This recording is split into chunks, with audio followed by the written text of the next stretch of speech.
Hello, this is Dave from Rock and Roll Reviews, and welcome to the latest episode of our Rock and Roll Reviews podcasts. We are recording episode 13, unlucky for some, but not for us, because we have a stellar lineup for you on this podcast. We're bringing you all the latest news, reviews, and a little interview, which will come on to later on. I am joined by my colleague and co-host, Duncan. How are you doing, Duncan? I'm doing fantastic, Dave. No cold this time. All funky, all groove-tastic. You seem to have passed the cold to me through Skype, I'm assuming. I passed it through to you through Skype and apparently delayed 2 weeks. Yep. That's what happens when you get it through Skype. I've had this before. It is not pleasant. Skype cold. Skype cold, that's what they call it. So how you doing? I'm doing fantastic. Yeah. Just coming off a wee birthday yesterday, so I'm a whole year older and a whole year wiser, Dave. That's also true. Yes, it is. I'm a wise man now. Well, I was always wise. Yeah, but no, I can confirm that. I'm assuming that's what they mean when someone calls you a wise guy. I'm assuming it's some sort of, compliment. Yeah, obviously. Obviously. You wise guy, you. So, Dave, So. I've got to ask you straight away. Yeah. We had previously advertised 2 podcasters joining us. Yeah. Unfortunately, one of them is working right now in some dingy shithole of a cinema somewhere down in London. Uh-huh. So, without pulling the cat out of the bag and letting all the information out here, who are we joined by on this podcast? Duncan, it's a very special return. And I've let the cat out of the bag there because he's back. He was last joined us quite some time ago. But he's back to join us on podcast 13. It is the man they call the Baz. Hola, bitches! How are we all?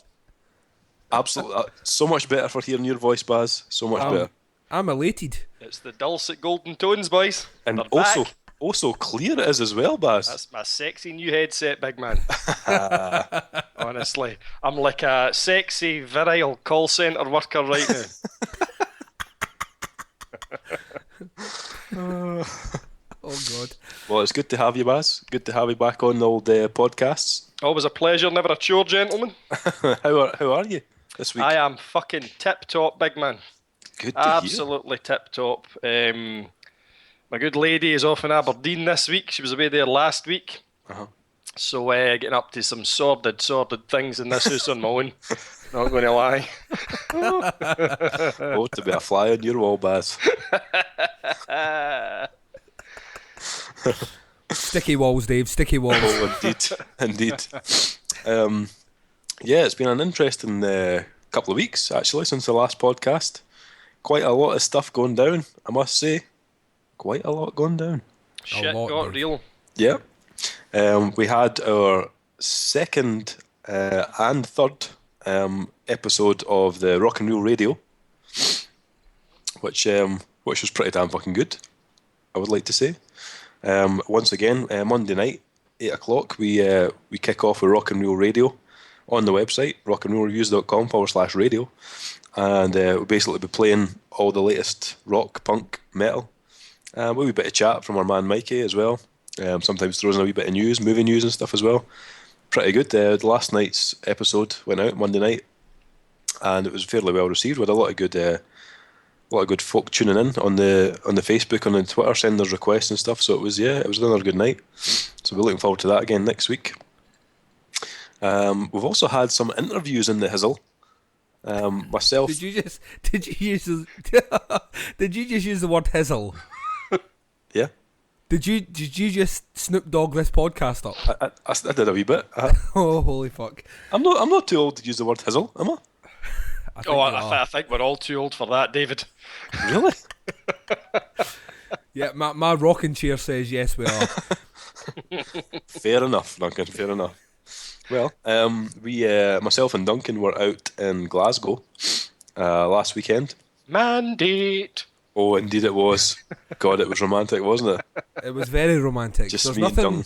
There's nothing more romantic than the sexy, sweet tones of aborted at the cat house. Yeah. I heard there was a little romantic dinner for two in the Kentucky Fried Chicken across the street beforehand. There was indeed. It was the only thing they didn't have was candles, which upset me. I like my candles. It was pretty romantic though. There's nothing more romantic than staring into the eyes of another man over a bucket of chicken. God, Other fried chicken outlets are available. Before we get into any bother, gentlemen. We witnessed the Black Dahlia murder, aborted, and a bit of song of revocation. Sorry, revocation. But we got the chance to interview Black Dahlia murder and aborted, and both pretty good interviews. The guys were up for a bit of a laugh, which makes a change. Oh yeah. They're pretty funny guys. It was pretty good, and they played a blinder. Aborted were amazing live. Yeah, So Aborted have pretty much renewed my interest in death metal. Yeah. I'd gone off that whole thing for quite a while now, and I'd heard Revocation earlier on in the year, and I love that album. I think that album, if anyone's out there that thinks, death metal's kind of generic, kind of losing its swing, check out Revocation's self-titled album. It's fucking amazing. Yep. And I was a wee bit gutted we missed them, and I don't like the Cat House as a venue. I think most of the times the sound is not clear, it's very muddy and not exactly ideal for death metal bands. Yeah. And then Aborted come on, and well, holy God. shit. Yeah. Oh fucking hell. Yeah. The sound was so tight, unbelievable. Really clear as well, actually, which I was really surprised about. Immaculate. Yeah. I'm a wee bit gutted with Miss Revocation as well, actually, because I do like, I did like that album release, but our chicken dinner just ran over a wee bit, It's finger looking good. It's fucking really is, actually. Yeah. You're not allowed to say that. It's a thumb sucking good. Just stop right there, sir. Before this goes any further. I will say it's good to hear that the sound in the Cat House was good. I like the Cat House as a venue, the physical space, but I do agree with you on the sound. And if they have done something to sort out the sound a bit, then that is good news indeed. Yeah, it could have been that, I don't know if they had their own sound guy with them or something maybe, but it was really clear for a change. Tremendous. So we interviewed those guys. The interviews are on the website. So please do check them out. Under the interviews section, you'll find 2 video interviews, one with Aborted and one with the Black Dahlia murder. Check them out. What's the website, Dave? I think it's rockandrollreviews.com. I'm not sure, but I think that might be. You can Google it if you're not sure. The other interview we did was what you would say one of a kind, I would say. Duncan, what interview did you do? Well, on 2.5 hours notice. Yeah, exactly. I geared myself up for, like you say, a one-of-a-kind interview with frontman of the rebellious scumdog alien slime that is GWAR. I got a chance to interview Oderus Urungus. Yep. It was 11 minutes of complete surrealism, and I recommend that everyone check that interview, which I think, Dave, we might be putting in this podcast, possibly. We are indeed. We decided it was so good and so goddamn funny that, well, it had to be in the podcast. So definitely hang around for that. That's coming up pretty soon. Yeah, that one's got to be heard. I heard that. I had to listen to that one myself, and it is fucking hilarious. The man is not right at all. He is just no right in the head. No. To put things into perspective, Baz, when I finally spoke to him, when there was a bit of complications, when it finally happened, it was he'd been called in through Skype. I think he's one of their PR companies had joined him into the call, and the first couple of words he said out his mouth were in his normal, everyday David Brockie, that's who he is, sort of thing. And I said to him, all I said was, well, are you quite happy to get into this interview? And then instantly switches into character. And the first thing he says is, my fucking computer machine is trying to fuck me up the ass. And that's how it started. Right? And it just went downhill from there. Oh my God. That was the fucking high point. It's one of a kind interview. It was probably the most fun I've had interviewing anyone, but at the same time, when it finished, I wasn't entirely sure what had happened to me. Yeah, so stick around for that. We're going to be playing that in the podcast later on. You definitely hear that one. And you also reviewed their album, actually, didn't you? I did For the indeed. website, Battle Maximus, which is also up on the website. If you go to the interview, there's actually a link to the review as well. You can check out the review of their new album, which is out now on Metal Blade Records in the USA, but it doesn't get released in the UK till November, I think. But I think, Baz, did you get a chance to listen to the old Battle Maximus? Yeah, I actually had a wee listen to it yesterday. GWAR are one of these bands. To my own shame, I think I avoided them just because of the image thing and everything with the band. I never really took them seriously. So that was actually the first time I'd ever heard a GWAR record. It wasn't bad. I'm not going to rush out and buy their back catalogue, I'm not going to lie, but it was far more respectable than I was expecting, to be honest. I was expecting to get kind of pissed off at halfway through and turn off, but I got all the way through. Some of his lyrics are fucking beyond ridiculous. But, there is a good sense of fun in it, but they are obviously very accomplished musicians as well. So it was quite good, quite enjoyed it. Yeah, I was the same. I thought it was alright. I was kind of like you. I hadn't really. It wasn't a band that I'd really listened to. I think I'd heard the one-off track every now and again, but I hadn't actually listened to a full album. Lyrically it is pretty fucking ridiculous, but musically it wasn't as much of a piss take as I thought it was going to be. They are actually pretty decent musicians, and it's that kind of thrash vibe. They take it fairly seriously, and they're pretty good at it. Yeah. But if you can get over the kind of the kind of hilarity of the lyrics, then you could probably quite enjoy it. Yeah, I thought it was pretty good album. And you can read the full review on the website if you want to go and check it out. GWAR, Battle Maximus. Anywho, apart from that, Baz, what have you been listening to of recent? What have you been playing in your ears? What have I been listening to? Like you said at the start there, Dave, the last month or so has just been fucking mental with the stuff that's been coming in. Not just the volume. I mean, we're used to the volume, but the quality of the stuff coming in. Yeah, it's just been dynamite, and everybody's been laughing because everybody knows I'm a tight arse when it comes to 5-star reviews, and I hadn't actually given one out at all right up till well into August. Yeah. And then we got one email through from Razor and Tie Records with 2 albums in it, both of which I had pegged for 5 stars straight away. Yeah. I only ended up reviewing one of them because young Ewan took the other one. It was one of his favourite bands. He did give it a 5-star review as well. That was the Def Havana album, Old Souls, which just doesn't get old at all. Still listening to it. When I was away on my honeymoon for a week in Spain, I was just listening to it constantly. Yeah. Just fucking amazing. The other one, I'll not talk about because I know we're going to talk about it later on. Yeah. But prior to actually writing the other one, I also got the EP in from the Terraces, who are a kind of old school punk band headed up by Gaz Buckley, who's an old time punk from down in England. He's set up a crowd of Australian guys now. It was just an EP called Extra Time, but that was brilliant. Really blew me away. Real old school stuff. They did a Clash cover on it, which could have gone horrendously wrong, but was just fucking triumphal. So that was actually my first 5-star to go up. So I've done 2 5-star reviews, plus I would have done another one had you not covered it. On top of that, we've had albums like a band Blast. Oh. That was an old early 80s American hardcore record, or band rather, who I had never heard of, even though I'm a big fan of the genre.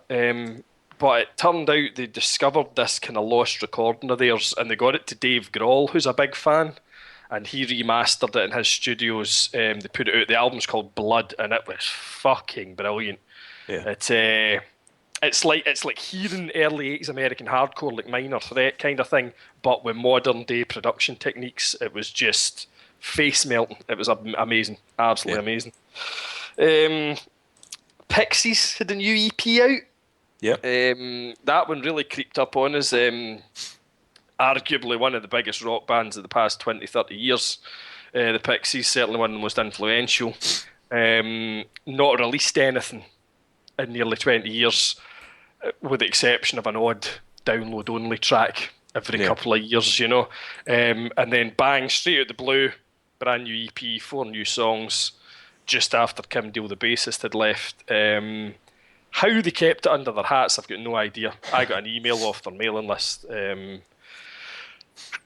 going to lie, I was quite disappointed with it. The reviews up on the website, I was quite disappointed. To the point that I was glad that I didn't know it was coming out, because I would have been climbing the walls waiting for it.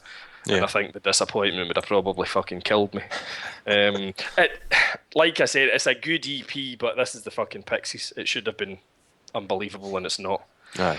So that was disappointing. So that's all stuff that we've done and we've reviewed. Load of new stuff off here recently there. Been listening to Death Angel's new album. Oh, yeah. Dream Calls for Blood. That's a nice wee record. Looking forward to reviewing that one. Yeah, I used to like Death Angel back in the day. Big fan of their Frolics Through the Park album. So, looking forward to that. I had a couple of listens. Thoroughly enjoying it. Came across the new Rise Against album in a shop the other day, so I bought that. It's a kind of B-sides and rarities album. Yeah. It's good as well, like that. A couple of good covers on there. Minor Threat cover, Black Flag and stuff like that. So that's pretty decent. Like I said, there's so much. Sepultura and Soulfly, both of their new albums in. Had a listen to them today. Good stuff. Really enjoying it. I want to try and get back into their back catalogues. I'm not that familiar with their older stuff, but those 2 new albums have really piqued my interest, and I can see me spending a fucking fortune fairly soon. Well, as far as Sepultura goes, I'm your man. I can recommend All the Goodjins. Goddamn, love that band. I'm right in thinking Roots was one of your kind of all-time favourite albums, is it not? It's in my top 3. Yeah. Definitely, yeah. Yeah. So, well, they're new in there. The mediator between head and hands must be the heart. Yep. Shite name. Thoroughly enjoyed the album. So that's a fucking smattering of the stuff I've been listening to. Oh, I know. What about yourself, Duncan? What you been into? Loads again, Dave. It never ends. Never ends. No.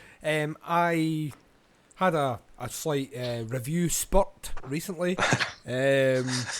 Managed to fire out quite a few that had been sitting on for a while. So, and I think most of them are now up on the website. Yeah. So I did I Set Kill with their new album Masks, which I thought was fairly solid. I didn't think it was anything groundbreaking, but I quite dig her voice. It's very they're an American band, but there's something very kind of European about the sound. They basically remind me of a heavier Within Temptation or a kind of Coil sort of thing. I finally got a chance to listen to the Star Anna album, which we're going to be talking about later on. Which I won't give away anything on that one. I'll wait till that review to kick off. But that might be a good thing or a bad thing, Dave. I'm not letting you know. You'll have to stick around and find out. The new Red Fang album came in, and I have a bit of a love-loathe relationship with that band. I think at the very best they try and mimic a lot of the early Mastodon sound, and I'm not going to give anything away on that either. It's a surprising album. Take from that what you will.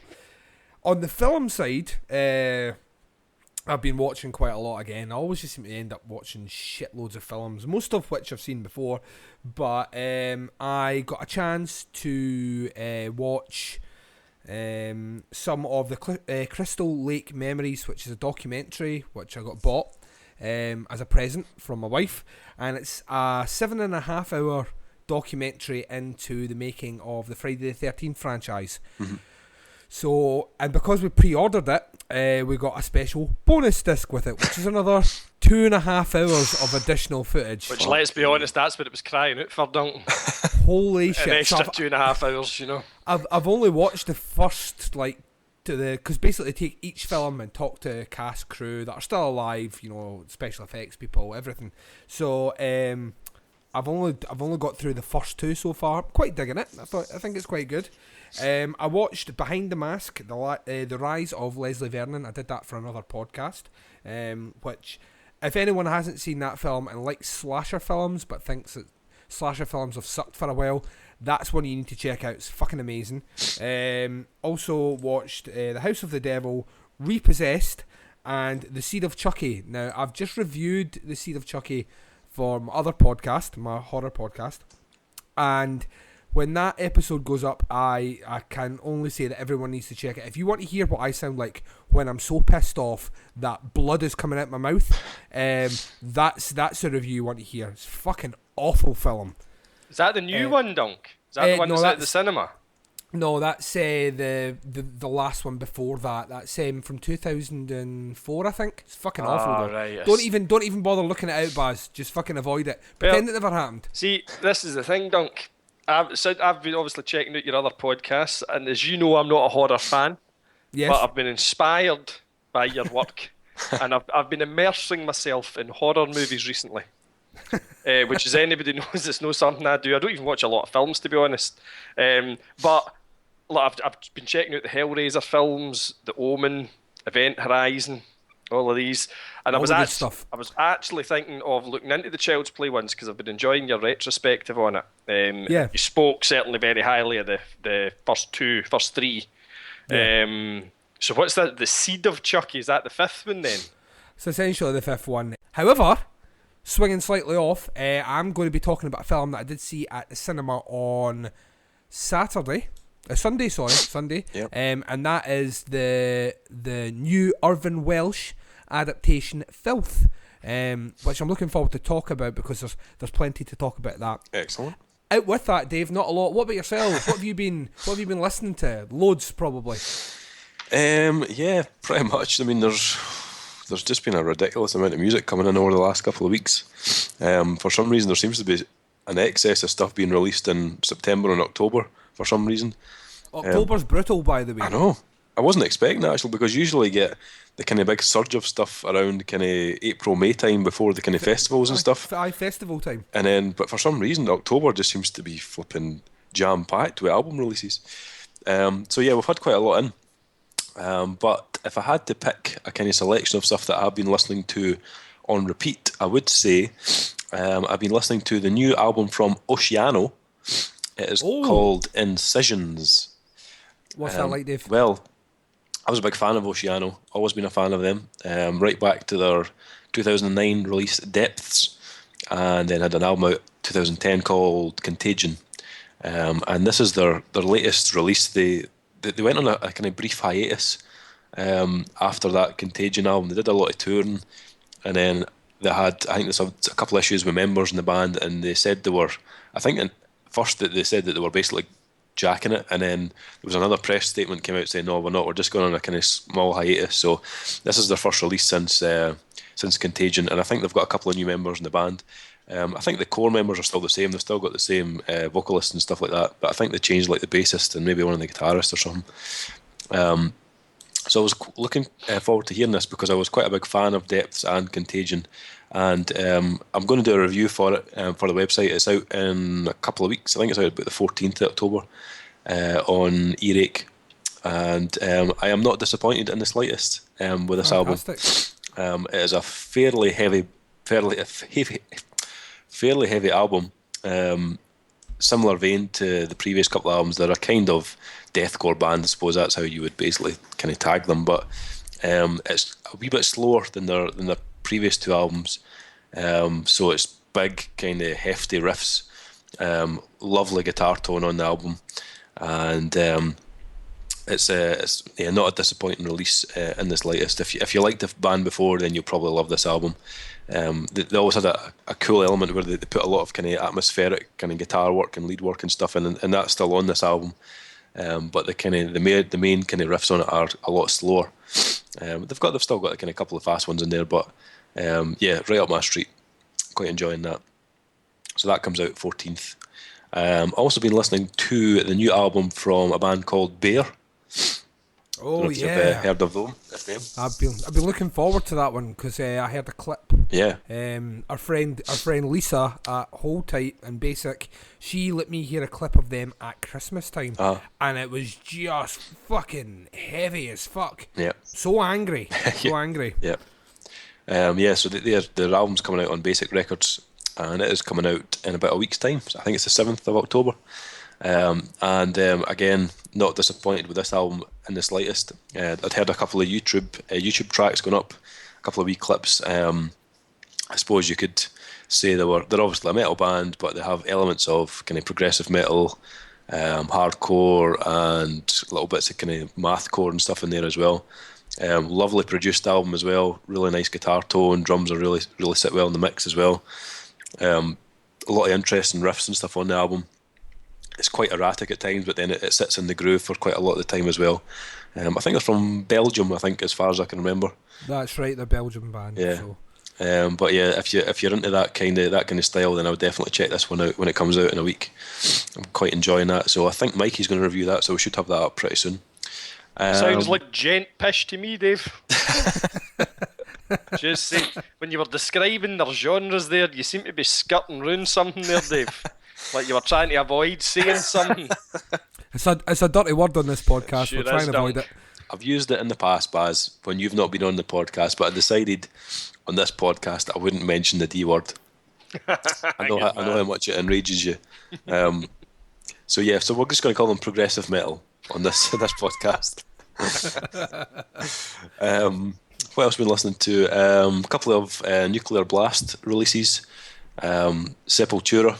Obviously, Baz, you mentioned that already, but I could not wait to hear this album. Seriously, could not wait. When I heard that this band, who have been on my radar for many a year, way back in the 90s. Well, I started first listening to them in the 90s anyway. I know they've been going from the 80s, but when I heard they were bringing out a new album and it was being produced by Ross Robinson, I was all over this. I was like, God damn. They're back with Ross Robinson, who produced their Roots album back in 1996. Couldn't wait to hear what they were going to do in this album. Now, we know that since Roots, obviously, Max has left the band. Max Cavalera went on to do Soulfly, and his brother Igor has also left the band as well, so they have a new drummer as well. And their style has changed since Roots. There's no denying that. They've took the band in a slightly different direction to they were before. But I wasn't against that at all. Did you get it? That was the Sepultura. So, no, sorry. It's a Sepultura joke, Baz. All right. God. Yeah. Yeah, and I was really looking forward to hearing this. They released a track on YouTube a couple of weeks ago. Was it The Age of the Atheist or something like that it was called? I can't remember if that was the exact title, but and when I heard it I thought, oh my god, this sounds amazing. I cannot wait to hear this album. So as soon as it came in from Nuclear Blast, I was like, right, I'm all over this, get it downloaded. And I think it was on a day, I think it was maybe the day we were going to interview a couple of bands in Glasgow or something like that. And I was like trying to cram it in and listen to it. So I was hearing bits of it, but I wasn't really taking it in, if you know what I mean. And when I heard it for the first time, I was slightly disappointed. And I thought, I'm not quite sure if I like this or not. I wasn't quite sure if it was good or not. Compared to the track that I'd heard on YouTube was really good. And when I heard the rest of it, I thought, not too sure. But anyway, a couple of nights ago, I had to go on a ridiculously long trip to Glasgow in the middle of the night because my in-laws were staying at a hotel in Glasgow, and my father-in-law forgot his medication. I ended up having to drive to Glasgow in the middle of the night to drop off his tablets. And the album that I listened to on the way to Glasgow was the new Sepultura album. And I must admit, when I heard it once again in full and just kind of took it all in, I appreciated it a lot more. And I think it's one of these albums that really is starting to grow on me. Every time I listen to it, I think it gets that wee bit better. So there's going to be a review for that. It's not out till the end of October. I think it's 28th or something like that. But I'm enjoying it even more now than I did on that first listen. I wasn't too sure about it, but each listen I'm giving it now, I'm starting to get more and more into it. So so that's going to be coming up soon. Hopefully review that in the next kind of week or so. Another one we got in from Nuclear Blast was a new Cataclysm album. Been quite a big fan of Cataclysm for many a year. Kind of Canadian death metal band. Again, been on the go for quite a long time. Been churning out albums since like 95 or something like that. I think was their first album, something like but not every album has been a big hit. But they have had a few amongst their ton of releases that have been really, really good death metal albums. So I was looking forward to hearing that as well. Waiting for the End to Come, and it's due, I think, the same week as Sepultura, I think, or around the kind of end of October on Nuclear Blast. But really well produced. It's pretty much more of the same. If you liked Cataclysm before, or you've heard Cataclysm, then you'll know what to expect pretty much on this album. They're not veering away from the kind of structure of their previous albums, but pretty solid. I'm quite enjoying it. I'm going to give it another few listens, but our man Kyle has opted to review that one, so should have a review from him pretty soon. But yeah, that's been about it. Or that's the ones that I've picked to talk about anyway. There have been more, and obviously there's one more that I'm going to talk about later on, which I've reviewed, which will come up pretty soon. So, that's that done and dusted. What about the news? What's been happening in the news, Duncan? Not so fast, you ingrates! Public news team is taking a break from its pledge drive to kick some ass. No commercials, no mercy! No! Well, as always, Dave, there's plenty of things to talk about on the news. Not all of them interesting, but some of them quite informative. Okay. So we'll kick right off with our music news, and the first bit of news that I picked, because I'm a huge fan of the band, is some Nine Inch Nails news. So Nine Inch Nails have kicked off their North American arena tour, which is dubbed Tension 2013.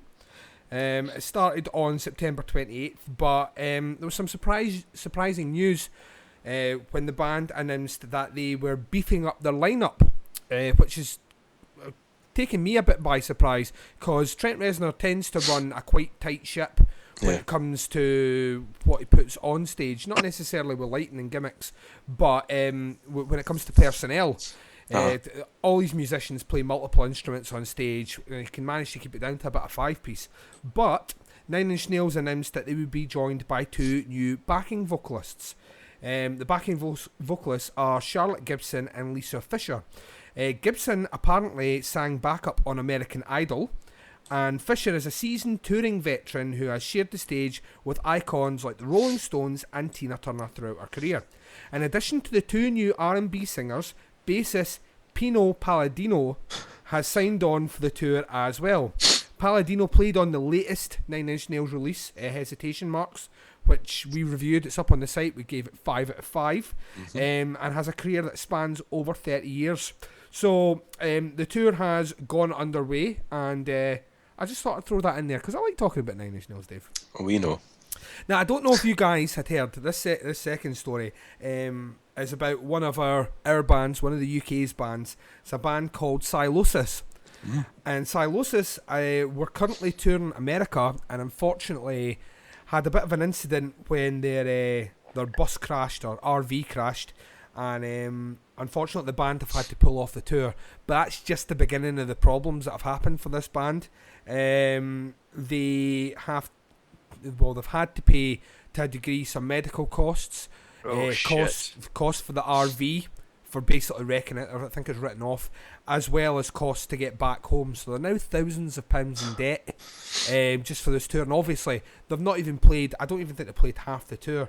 So the band have announced, and they're quick to stress that they are not trying to scrounge money here, but basically what they're saying is that they're putting up a ton of merch to fans all around the world, and they are not pleading, but if you're a Silosis fan and you don't own a t-shirt, or you don't own their album or whatever, now would be the time to buy something, just to help the band clear off some of the debt. Either that, they have also set up a donation page through PayPal, and if you want to donate to their PayPal, it's silosis@hotmail.com. So a bit of sad news for the band. I mean, this was a fairly big tour they were on, and pretty fucking horrible thing to happen, especially in a country like America, where as soon as you get landed with medical costs over there, you need to be fucking loaded. Yeah, that's something like that could just kill that band. It really could. It could bankrupt them. Do you know what I mean? It's a real shame, real shame. We'll switch it up in news though, because they've not been exactly the most interesting stories for Big Davey boy here. So I'm about to give you some wood, Dave. Some serious wood. Some mahogany. Thank fuck we're doing this via Skype. Let me tell you this story, Dave, because 2014 is shaping up to be a solid year for metal. Tell me why. I'll tell you why, because there's a lot of bands writing some albums, but some news came out this week which will tickle your fancy. And that is that Swedish extreme metal titans Meshuggah are going back into the studio early next year to record their new album. Oh, amazing. What do you think of that, Dave? I certainly have a bulge in my trousers, Duncan, I'm not going to lie. I mean, I really liked the last album, but a lot of people were iffy on it, and Fuck them. Fuck the haters. I don't understand why. That to me was I know there's a lot of people that were into Obscene and Nothing and stuff. To me, that was the best album they'd released, in my opinion, since Chaosphere. In terms of the sound of the production was very organic sounding. It wasn't as processed as some of the other ones have released. So I'm really looking forward to this. I think, 2014 could be the year of Meshuggah. Yeah, I think it will be. I could not give a fuck. Of course, Meshuggah are now kind of known as pioneers and godfathers of the sound that is now known as gent. Oh, easy now. In our last story in the music news, on the last podcast, we reported that Change.org had a petition demanding that GWAR perform at 2015's NFL Super Bowl at the halftime show. With nearly 40,000 signatures already attained, GWAR themselves have publicly endorsed the petition, urging human fans to keep the signatures coming. So there you go. GWAR said, "It has long been the joy of GWAR to submit the human race to any number of hideous tortures, and I can think of nothing more horrible than having to watch acts like the Black Eyed Peas and Bruno Mars perform," says GWAR front thing Oderus Urungus, whose interview's coming up soon, guys. So the temptation to ignore this is great, but then you start thinking about all the people who have never experienced GWAR before and will be forced to do so if we get the gig. Well, at that point, my colossal mega ego kicks in, and I'm all over it. So, it's never too late. Get your asses over to change.org, sign the GWAR petition for GWAR's appearance at the next Super Bowl, and their new album, Battle Maximus, is out right now. Yep. In America, that is. Although you can get it digitally if you're over here, You can. That's how I got it, Dave. Yep. Purchased it legally. That's right. So there we go. But that wraps up our music news.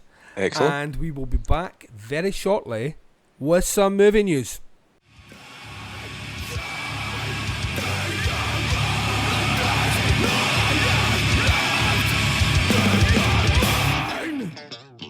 This is Dave.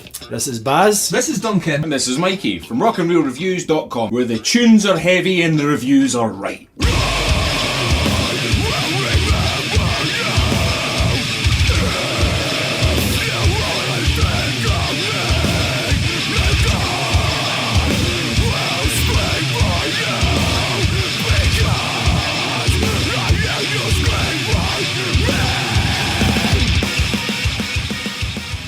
And we're back, and let's kick off some movie news. Let's get the debate going, guys. Go for it. There's some interesting stories coming up. This first one is aimed directly at you, Davey boy. Did you know that production has got way on the new Dumb and Dumber film? I had heard this, yes. Oh, had you really? I saw a wee photo, on the internet. Did you know? Do you know that there's going to be a cameo from none other than Jennifer Lawrence? I didn't know that. Oh, well, there you go. The Oscar-winning star spent a day on set recently and will be appearing as the younger version of a new character to be played by Kathleen Turner. Who's Jennifer Lawrence? She's not a bad actress. She's we're saying Apart from the Hunger Games. she won an Oscar, right. so she's maybe a wee bit more than a no bad actress. Aye. She was good. What was the one? Silver Linings Playbook she did with Bradley Cooper. Very much She was so, pretty yeah. good in that. And I quite liked the Hunger Games, the first one anyway. I thought it wasn't too bad. Yeah, silence. It'll be pretty. No, I love Dumb and Dumber. I really do. And the fact that, I mean, they did that prequel, which was fucking awful.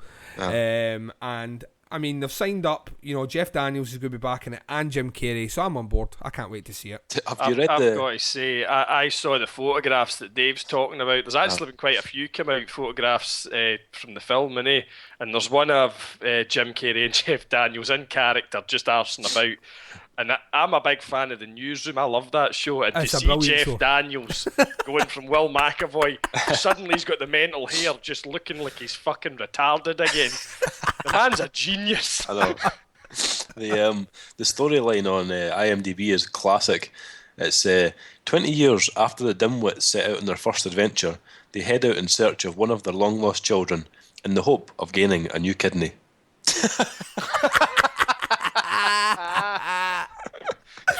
Amazing. Brilliant. I think it'll be brilliant. I'm really looking forward to it, actually. Yep, I can't wait. But in this news I purposely picked because I thought that Graham might be on the podcast tonight. But he's working in some dingy, shitty fucking cinema somewhere. So we'll just talk about it, and probably less enthusiastic than he would. But now that it's got itself a shiny new name, Jurassic World looks set to begin the casting process in earnest, with Bryce Dallas Howard linked to the leading role of the film. Yeah. According to The Wrap, Howard has met with the director, Colin Trevorrow, regarding an unspecified role thought to be the female lead. Howard, who has reportedly met with producers earlier in the process, along with David Oilo, it sounds like a dog in pain, is also rumoured to be taking a significant part. Plot details remain scarce, although it has been suggested that the storyline will take place... will take the audience back to Ilsa Nuber, where the original park was based. Directed by Trevorrow, Jurassic World will open in the US on the 12th of June 2015, with a UK release date yet to be confirmed. Are we interested, guys? Yes. Yes. I'm quite surprised about the choice of actress, that Bryce Dallas Howard, actually. Mm-hmm. Not a massive name. I mean, I know she's had like a couple of big hits with... She's in one of the Twilight films, and was it The Help? She was in The Help as well, which did quite well at the Oscars and stuff. Yeah. So I was maybe expecting someone slightly bigger, but This is exactly what I would expect, to be honest with you. This film has been in production hell for the best part of 10 years, and eventually, you know, 2015 is going to be a fucking huge year for films. I mean, we've got the new Avengers, we've got Batman vs Superman, we've got the new Star Wars film, all coming out, you know, within a couple of months of each other. So it does not surprise me that I would imagine that the budget on this one is severely reduced, and they've not been able to afford the massive calibre of actors and actresses. And I would imagine if this film performs quite well, there'll be another Jurassic Park film following quite quickly in suit, I think. probably. I was a big fan of the first one. I absolutely loved it. I'm not as geeky and fucking weird about it as Graham is, but the first film was brilliant. I remember going to see it. The tiny little cinema in Dunoon actually got a preview shown on the Thursday night before it came out, and I remember it was the only time I was ever in the cinema in Dunoon, and it was packed to the rafters. You couldn't get any more people in. And then I've watched it again in recent years with my daughter, and it just stands up fantastically, that film. Yeah. You know, it's not aged at all. The second one was gash. The third one was pretty good. I think the CGI in that film is so far ahead of its time. It's unbelievable. Yeah. Completely. I think it really is, and yeah, I think it's one of those films that I think will remain timeless for a long time. Very much like yourself, I wasn't overly keen in the second one at all. Mm-hmm. Quite like the third one, and that could be. And once again, if Graham was here, he would be telling you why the third one's awesome. It returns Sam Neill back into it, and pretty much anything Sam Neill's in is fucking awesome. See, I in the first one, I liked Jeff Goldblum's character in the first one, but then they based the whole second film around him. I think he's a good, and he couldn't carry it off on his own. His character was good as a kind of goofy supporting actor with quick funny lines. You can't give a character like that the whole fucking film, especially when you're dealing with serious subject matter like dinosaurs. Now, this news has only come in today for me, and I can't tell you how fucking happy I am to be able to report that after our last podcast, where I'd heard rumours that this had been quashed, that Kurt Russell is definitely going to be in Fast and Furious 7. So fucking happy about this. I'm not a big fan of the Fast and Furious franchise, but there's 2 reasons that I'm looking forward to this one. One, obviously, Kurt Russell, because I fucking love Kurt Russell. The second reason is that it's been directed by James Wan, who has had 2 of the biggest horror success stories this year, compared to any director easily in the last 6 or 7. So I'm quite interested to see where he takes the franchise. Cool. We know that he's definitely on board because Vin Diesel posted a picture on his Facebook page, and it showed Kurt Russell on the picture. So I'm fucking over the moon.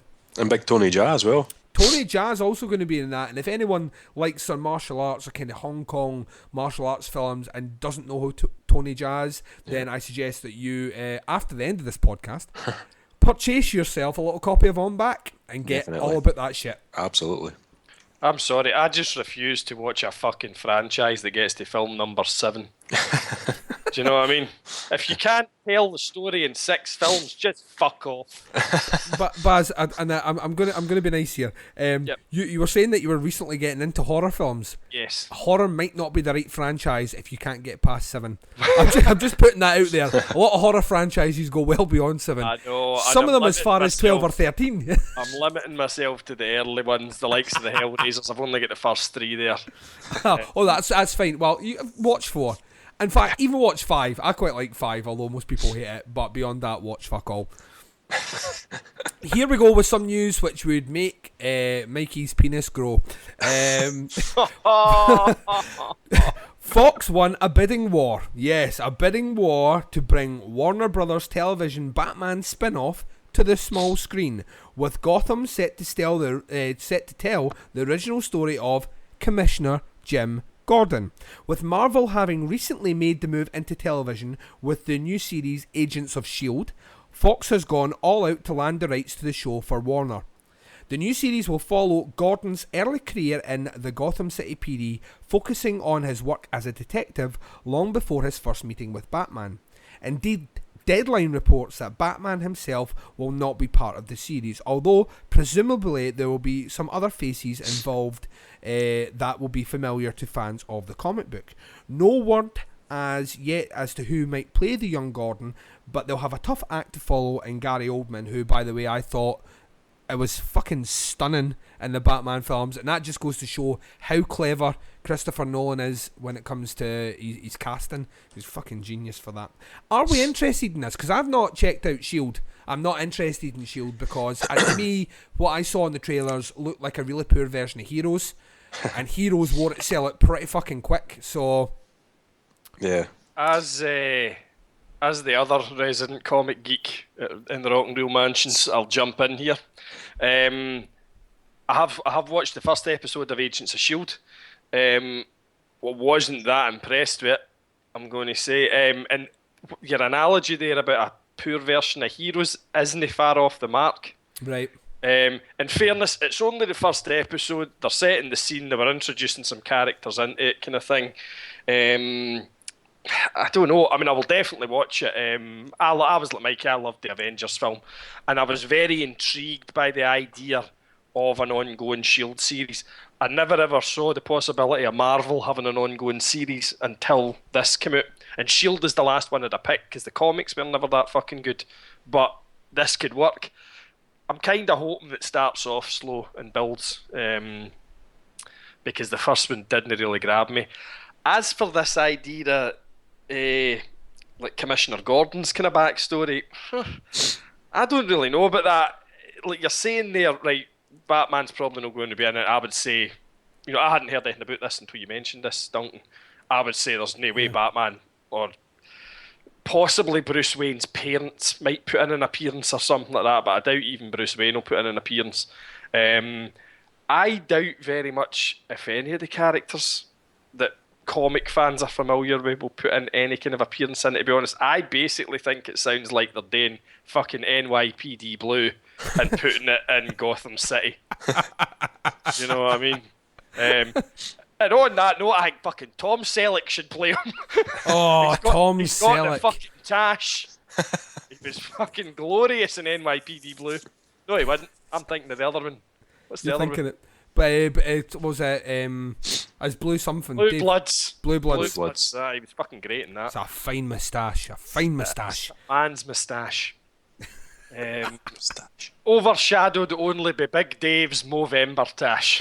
Which is pretty fucking epic, by the way. That's the greatest moustache ever in the history of the world. I might do it again this year, but you never know. I don't know. Like I say, this just sounds like a fucking cop show with a gimmick slapped on it. I would love to be proved wrong, but I don't think I'm going to be. Yeah. Right, let's move on to our last piece of movie news, and this relates to a trailer that I sent out to you guys.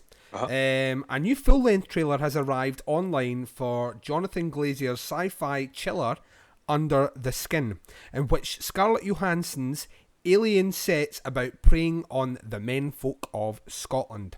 Johansson plays an alien assuming human form who uses her sexual wiles to lure unsuspecting males into her web before feeding off them to sustain herself. However, a remake of Species it most certainly isn't, with the unnerving visuals, discordant soundtrack and Spartan script adding up to something far more sinister altogether. Now, I sent the link off for the trailer. Did you both get a chance to see it? Yep. Yes, sir. And we'll start with you, Baz. What did you think? See, for a trailer, it's really unsettling. It's really atmospheric and creepy. Just for a trailer, there's fuck all happens in it, but it's really unnerving. It was quite strange. It was not what I was expecting at all. See, you sent the email through and the name of the film in it, and I'm like, oh god, it'll be fucking Silence of the Lambs again. Some guy leaping about in a skin suit. Do you know what I mean? Nothing like that at all. And the first thing I saw in the trailer was Glasgow City Chambers in George Square. Yeah. I recognised it for the architecture straight away, and I said to you, is this based in Glasgow? And I think you've said it's actually sort of set in the north of Scotland. Yeah, I think clearly filmed scenes of it in Glasgow. Yeah, it's all over Scotland, but the majority of it's been shot up near Glencoe. Yeah. It was actually quite hard to tell from the trailer what the film was about, I thought, but it really fucking grabbed your attention. So yeah, I think about. You know, I'm not a big cinema goer kind of thing. I don't know if I'll rush out to the cinema to see this thing, but I would certainly watch it when it came on. Was slightly disappointed that one of the victims was wearing a Celtic scarf. And he wasn't butchered in front of me. That aside... Sorry, I'm going to apologise for that last statement before half of Scotland fucking turned this podcast off. No, all joking aside. The trailer, I thought for a trailer was really fucking good. And I suppose if anybody's going to come to Scotland and devour me, I wouldn't mind if it was Scarlett Johansson. Dave, what did you think? Did you get a chance to see it as well, yeah? Yeah. Likewise, I was creeped the fuck right out watching that trailer. Sitting at my work at lunchtime watching this and just like, holy fuck it, what is actually going on here? I mean, there was a couple of moments in the trailer that was quite intriguing. I was quite interested to see what's actually going on. Obviously, a wee bit with Scarlett Johansson in her underwear. You know, that's going to drag me to the cinema.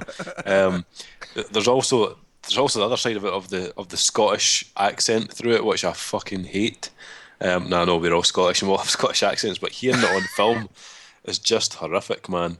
The one bit in the trailer where he says something about she asks him, do you think I'm pretty? And he says, aye, I think you're gorgeous. Oh man, stop talking. But yeah, a very interesting trailer. Reminded me of a wee bit of what's his face, Kubrick. Yeah, I can see what you mean. Yeah. I think it's the camera angles that give it that. It's got a very open, very wide shot feel. Yeah. To the trailer. Yeah. And just for that reason alone, I think it's going to be quite a weird film. But yeah, it could be interesting. I would say from the trailer, it's enough to pique my interest. Definitely. Yeah, I think unfortunately we probably won't get a chance to see it at the cinema. It's a fairly low budget affair, even with Scarlett Johansson being attached to it. I think this is one that is likely to come out here, selected cinemas, probably your indie cinemas and stuff like that, limited release. I'm looking forward to it because it's been around for a wee while now, and to me it harks back to that kind of 80s feel that you would get with almost kind of B-movie horror to an extent. Yeah. I can see why they would say Species, because if someone had read that synopsis to me, that synopsis is Species. So, you know, but, and I mean, I quite like Species, but this one looks like, especially the soundtrack and stuff like that, it'll be quite interesting to see it. So it's one I think that is worth checking out. And like I say, I quite like when more established, bigger named actors and actresses actually kind of push themselves out the comfort zone, get involved with some small independent films, and actually turn up and put a performance in. And Johansson looks fucking good in this. So yeah, there was a lot of big actresses actually in for that, or considered to play that role. Yeah. Olivia Wilde, Jessica Biel, Megan Fox, the other one that's in that one about the porn star, Amanda Seyfried. I'm actually going to change my last comment there. If anybody's going to come to Scotland and devour me, can it be Megan Cox, please? Megan Cox? Now there's the mother of all Freudian slips, Dave. Megan Fox. Pause. She will now be known as Megan Cox. I'm pretty sure that's not the first time she's been called that either. I don't think so. Yeah. But yeah, that wraps up our news segment. And I'm out, motherfuckers. Boy, that escalated quickly. I mean, that really got out of hand fast. It jumped up a notch. It did, didn't it? Excellent. Well, thank you for that insightful news, Duncan, as always. Always welcome, Dave. Always welcome. Triumph, big man. A triumph. Yep. Which leads us into the next section of our podcast, which is reviews. What have we been reviewing lately?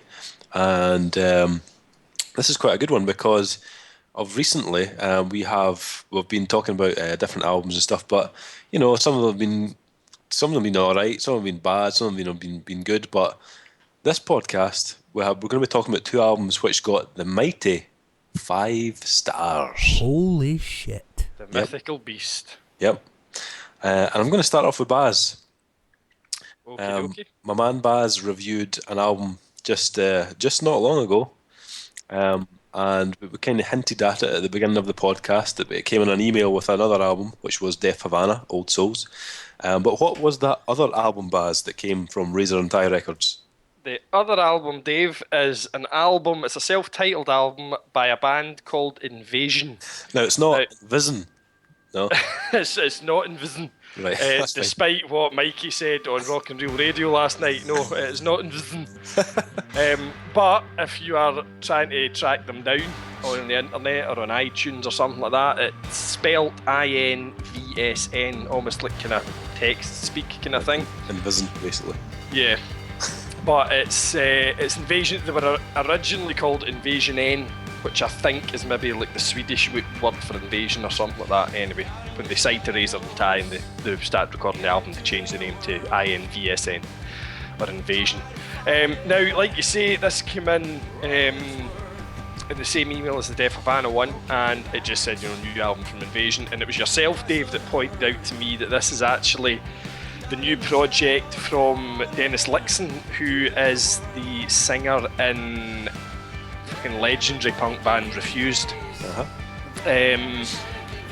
It's when Refused, they split up in '98, and Lixon went on, he's produced a lot of stuff in that, and he worked on a number of other projects, one of which was International Noise Conspiracy, who were very far removed from what he was doing in Refused. They had a kind of garagey kind of punk feel to them kind of thing. I actually thought that the International Noise Conspiracy stuff was better than Refused. A lot of folk will probably try and burn me at the stake for that, but my humble opinion. And if you've never heard International Noise Conspiracy, go and check out a track called Communist Moon. Utterly amazing. Anyway, since then he's now moved on to his new band INVSN, and their debut album is out just in the past week there, and it is fucking phenomenal.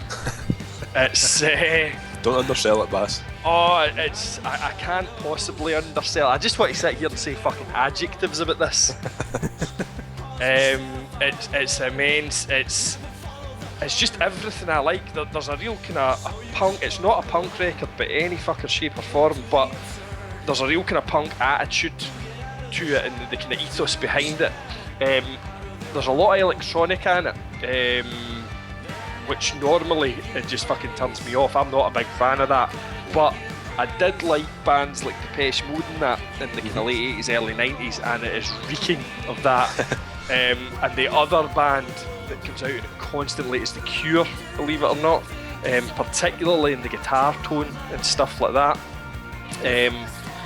It's kind of post-punk meets electronica meets kind of new wave.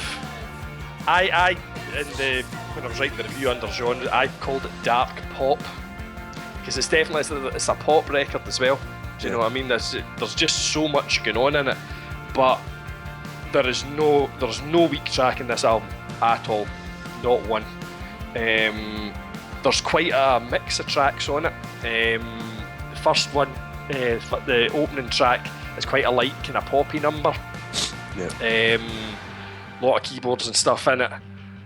Then you go into the second track, which is the one that's available on the review, song Down in the Shadows, and it's a really dark kind of gothic sounding number. It's just phenomenal how this guy keeps churning out albums of this quality that are completely different from the last one.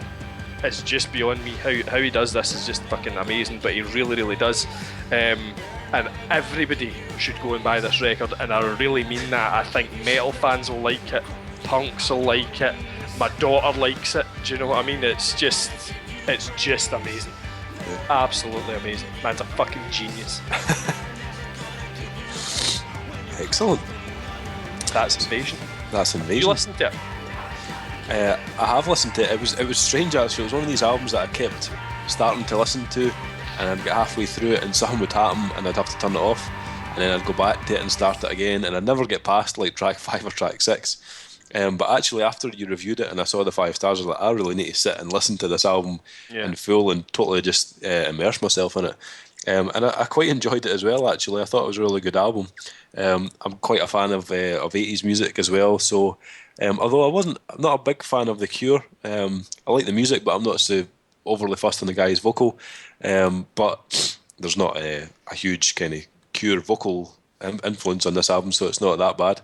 No, not vocally. Definitely not vocally. But I quite enjoyed it. I agree with you saying. It's a hard album to try and nail down to a genre. Yeah. There's so many different styles and stuff running through the album, but it doesn't sound they don't sound out of place at all at any time. I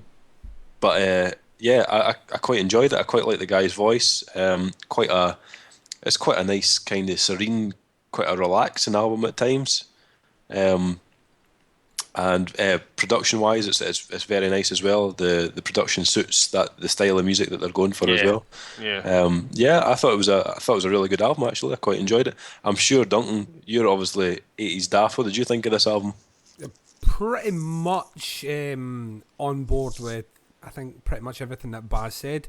Definitely hear a Depeche Mode influence. When you were round at Ming's recently, Baz, and you were talking to me about this album, and I instantly said to you, I can hear The Cure in this band, and you were like that straight away. Yep, totally agree. There is especially on the guitar tone, like you said, there is a kind of vibe of The Cure in there. Vocally, I love his tone.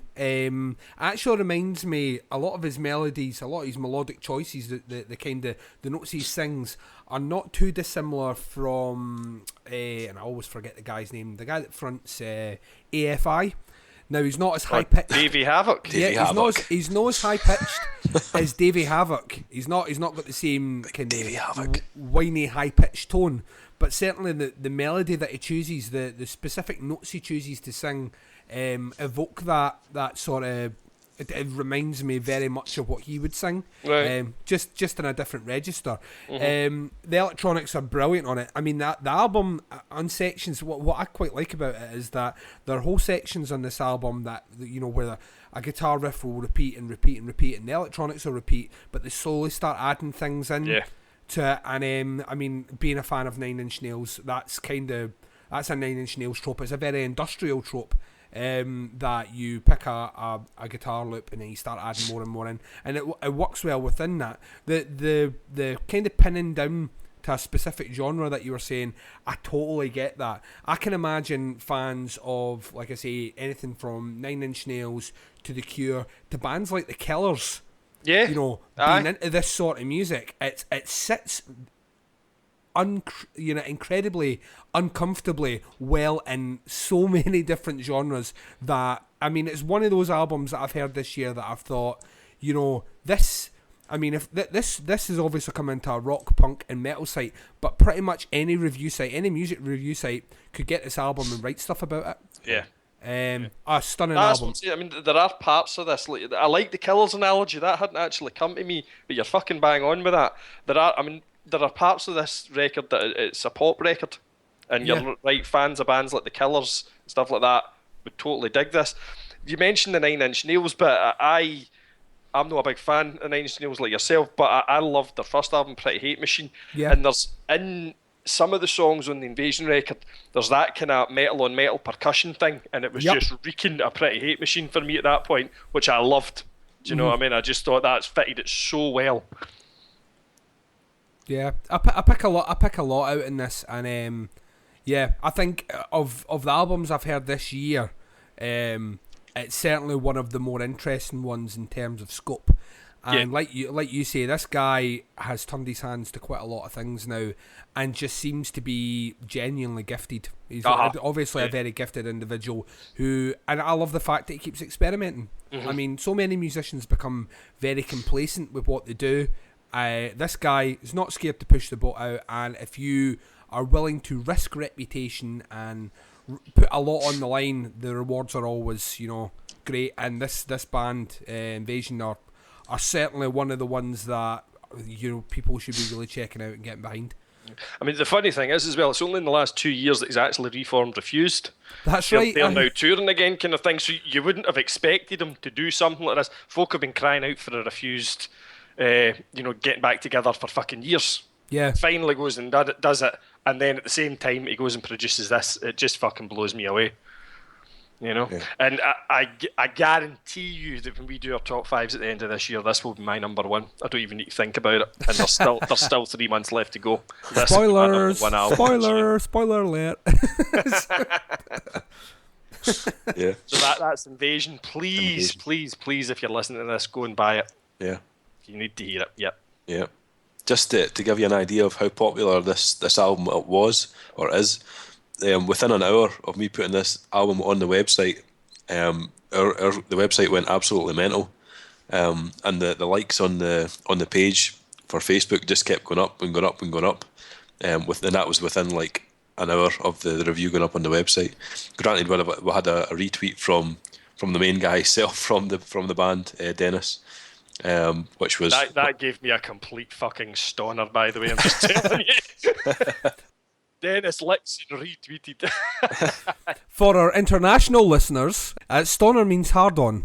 Just to put that out there. Yeah, so definitely one worth checking out. God, yeah. That is the self-titled album from Invasion, or Envision, if you're Mikey McManus. Aye, Ogrecore himself, aye. Mr. Ogrecore. So which brings us on to our second album review on the old Rock and Roll Reviews. It was one that I did, and the artist was called Star Anna, and the album was called Go to Hell. I had never heard of Star Anna before. When the email came in with the link to the album, there was a couple of keywords that had popped up, and I thought this might be worth checking out. In particular, the kind of talk about kind of folk rock and stuff like that. So I thought I'd maybe give it a little download and check it out. Star Anna. The other thing that was on the email, which made me want to listen to it, was there was a quote in the email from Mike McCready from Pearl Jam, and he said his quote was, "Star Anna is the American original. She sings from a place of beauty that takes me to a higher place." Now, when I first read it, I thought, oh, here we fucking go.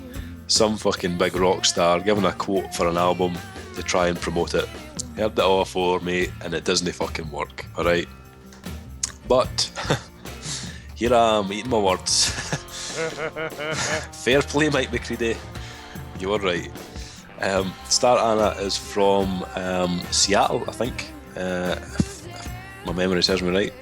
And stylistically, the album is very varied, from the likes of kind of folk rock, parts of kind of country, some small kind of blues influences, and there's also a punk rock track right at the very end of the album as well. So it's very stylistically all over the place, really. But I really enjoyed that about the album, though, because each track kind of takes you on this different journey.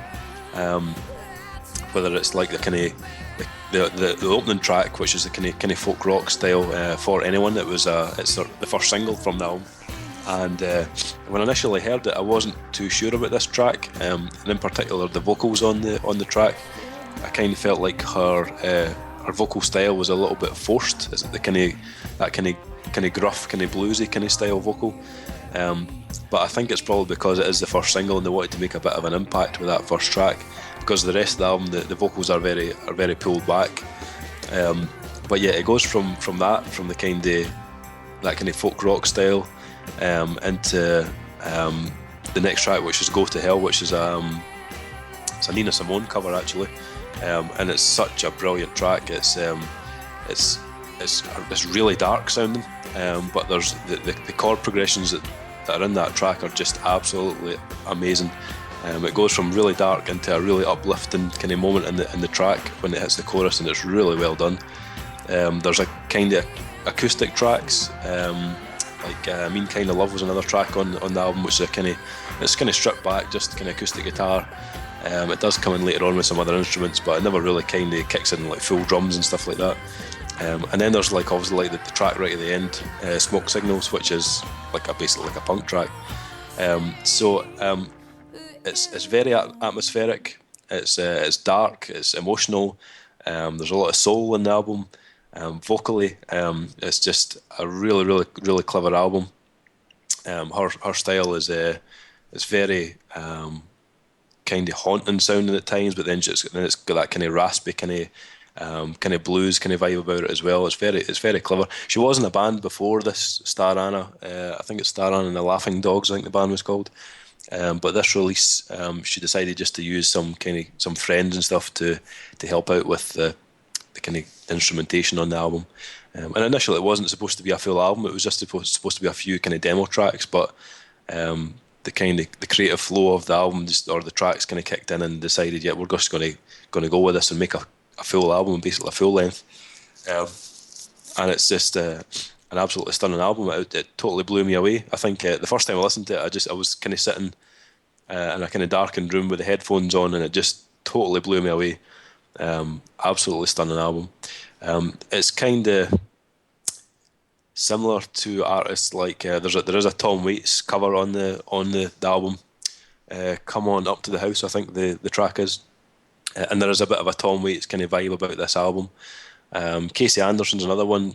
He is a guy that she's done some work with in the past. There's a few videos on YouTube of the two of them.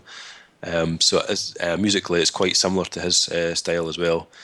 And Ray LaMontagne as well. There's that kind of, his albums are very similar to that. There's bits of blues, there's bits of country, there's bits of folk as well. So it's quite similar in that vein as well.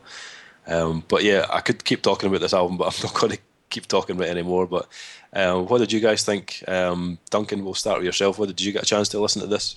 I only got a chance today, actually, due to a slight mishap with my download.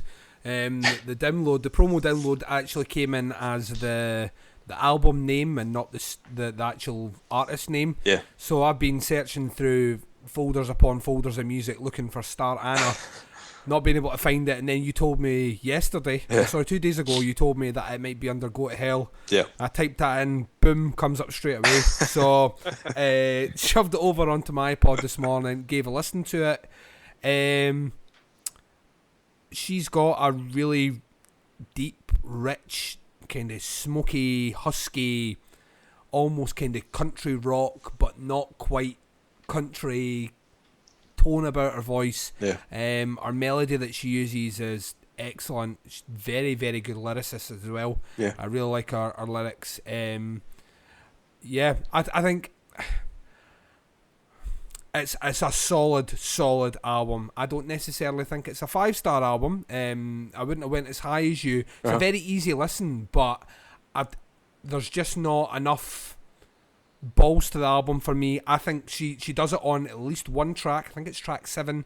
There's it's got a very bluesy feel. In fact, it's a blues progression that she's singing over, and the music's a bit more harsh and it comes behind it. And when I hear that, I'm like, yep, this is another couple of songs like that on that album would totally elevate it for me. I didn't think it needed that though. I think there was tracks on it that were really kind of that kind of haunting kind of vibe about it. It didn't need to be full on kind of that kind of bluesy or folk rock. Like, it didn't have to be full on. And I think that's why it really appealed to me, because it wasn't just like a full on album the whole way through. Every track was like, right, here we go.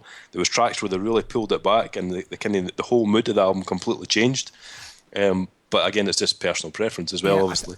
I think to an extent it's almost the reverse of what most rock bands would do now. Most rock bands have an album which is full of very heavy hitters and will have a couple of ballads on it. Yeah. In reverse to this, she has quite a lot of slow ballad-esque sort of sounds. Or not ballads, but it would fit comfortably within a kind of ballad kind of category. Yeah. And very few kind of more power tracks. Yeah. So she's almost done it in reverse. What I think from listening to it though, from listening to especially that track 7, was she does that fucking really, really well.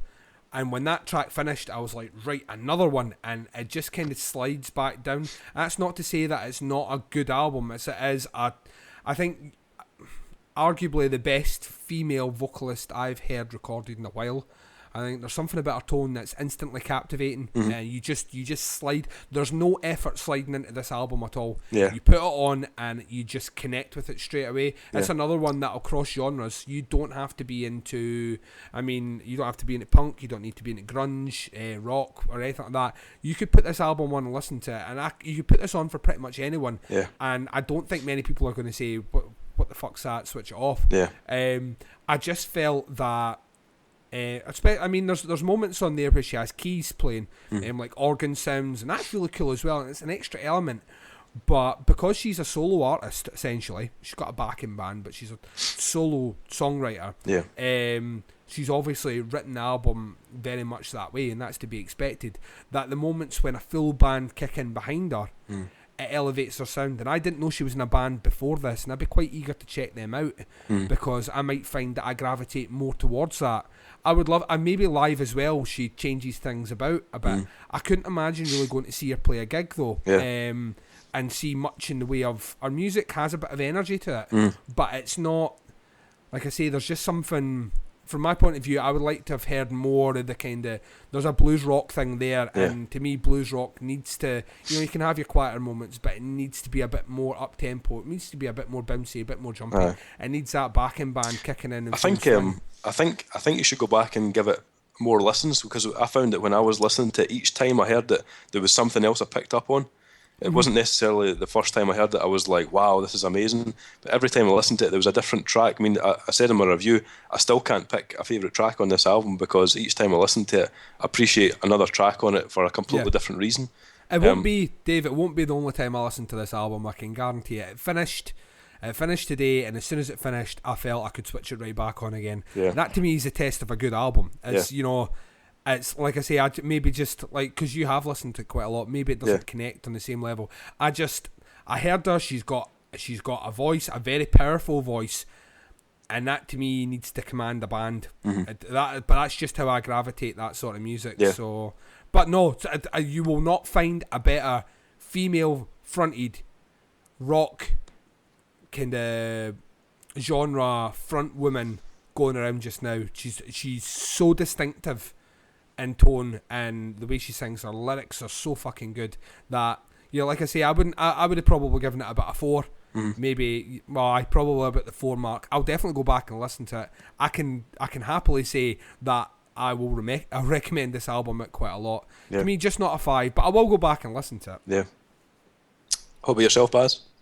Yeah, I agree with a lot of what Duncan said there. I like this album. And like he says, I think you would struggle to find anybody that said they didn't like this. The girl is a phenomenal songwriter. Her voice is fantastic, absolutely fantastic. As I say, I liked it. I didn't like it as much as I was expecting to like it. I mean, this on paper, this ticked all of my fucking boxes. It's kind of alt country, kind of indie folk kind of stuff. I love all that stuff. She's for fucking Seattle, she's for the Pacific Northwest. Yeah. I'm obsessed with all the artists that come out the Pacific Northwest. But I don't know. I found myself. I've listened to it 2 or 3 times. And certainly the first time, now granted I was doing other stuff, I was working at the time and it was kind of on in the background, I never really sat up and took notice until the last song. And like you say, the last song is very different from the rest of it, and I'm like, what the fuck is that? That's amazing. The last song, if there was 11 tracks of that, I would have been fucking sold, kind of thing. Do you know what I mean? There's quite a lot of this stuff coming out. We actually got an album last year, which I had downloaded, but I didn't have time to review, and then by a guy called Barry Brusso, The Royal Violent Birds. That's very similar. Another one which we did review was Jen Rawlings and Basho Parks. Oh yeah, yeah. And it's got that kind of alt country kind of feel to parts of it as well. Yep. There's possibly more of a blues influence in the Star Anna record than there is in any of them kind of thing. Yeah. But you maybe want to go back and check out that Barry Brusso album if you really like this one. I can't even remember that one. Because that it's a very similar record. It's a guy obviously that's singing it. I did thoroughly enjoy it. It's one of these albums I can see me going back to a lot because I think the more I listen to it, the more I will find in it, kind of thing. I'm probably about where Duncan is in terms. I think I would have probably given it a 4. Definitely a 4. Possibly a 4.5 with a couple other listens. I maybe wouldn't have gone for the 5. But as I say, you would struggle to find anything bad to say about this record. I think it's just a personal thing. I think it just clicked with me when I heard it, and I couldn't find anything I didn't like about it at all. Each track, there was not one track in it I didn't like at all. And for me, it's all about the perfect score, I suppose. If each track is you know as good as the last, and there's nothing on it that's weak, then it's got to be a 5 for me. Yeah. Cool. Good album. Yeah. Excellent. So that's a couple of albums we've reviewed. Some a wee bit different, this podcast as well. We're usually talking about all the kind of heavy stuff, metal stuff. Yeah, that's true, actually. So these 2 are a wee bit different. But Mikey definitely, McManus will be having a fucking stroke when he hears this. He's switched off already. So definitely check those out. 2 5 stars on the website. You can find them on the homepage. They're on the right hand side in the top 5. The top 10 reviews on the right hand side. That was Invasion, self-titled, and Star Anna, Go to Hell. Both of them are out on CD. Check them out. We've got a little film review coming up in a second, but first, I think we've held off long enough. I think we need to now let you hear the hilarity that is the interview with GWAR. I think it's about time we need to put that in the podcast. I think so, Dave. Yeah. Brace yourselves. Brace yourselves. Here it is. This is Duncan's interview with Oderus Urungus from GWAR. Just sit back and just be in awe of this interview. Check it out.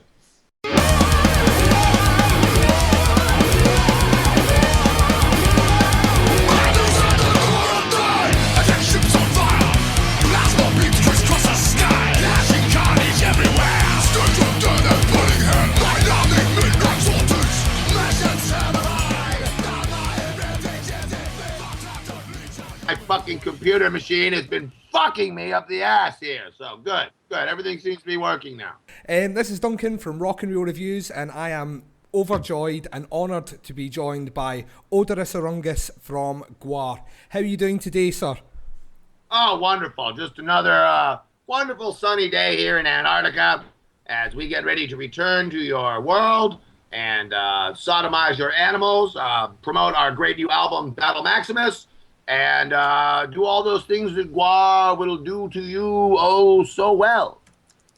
That's fantastic. I've had a chance to check out Battle Maximus, and I must say it's one heavy motherfucker of an album. Well, that's great. I mean, considering how many fucking heavy metals, how many heavy albums there are out nowadays, it's difficult for human bands to rise above the mix, as it were.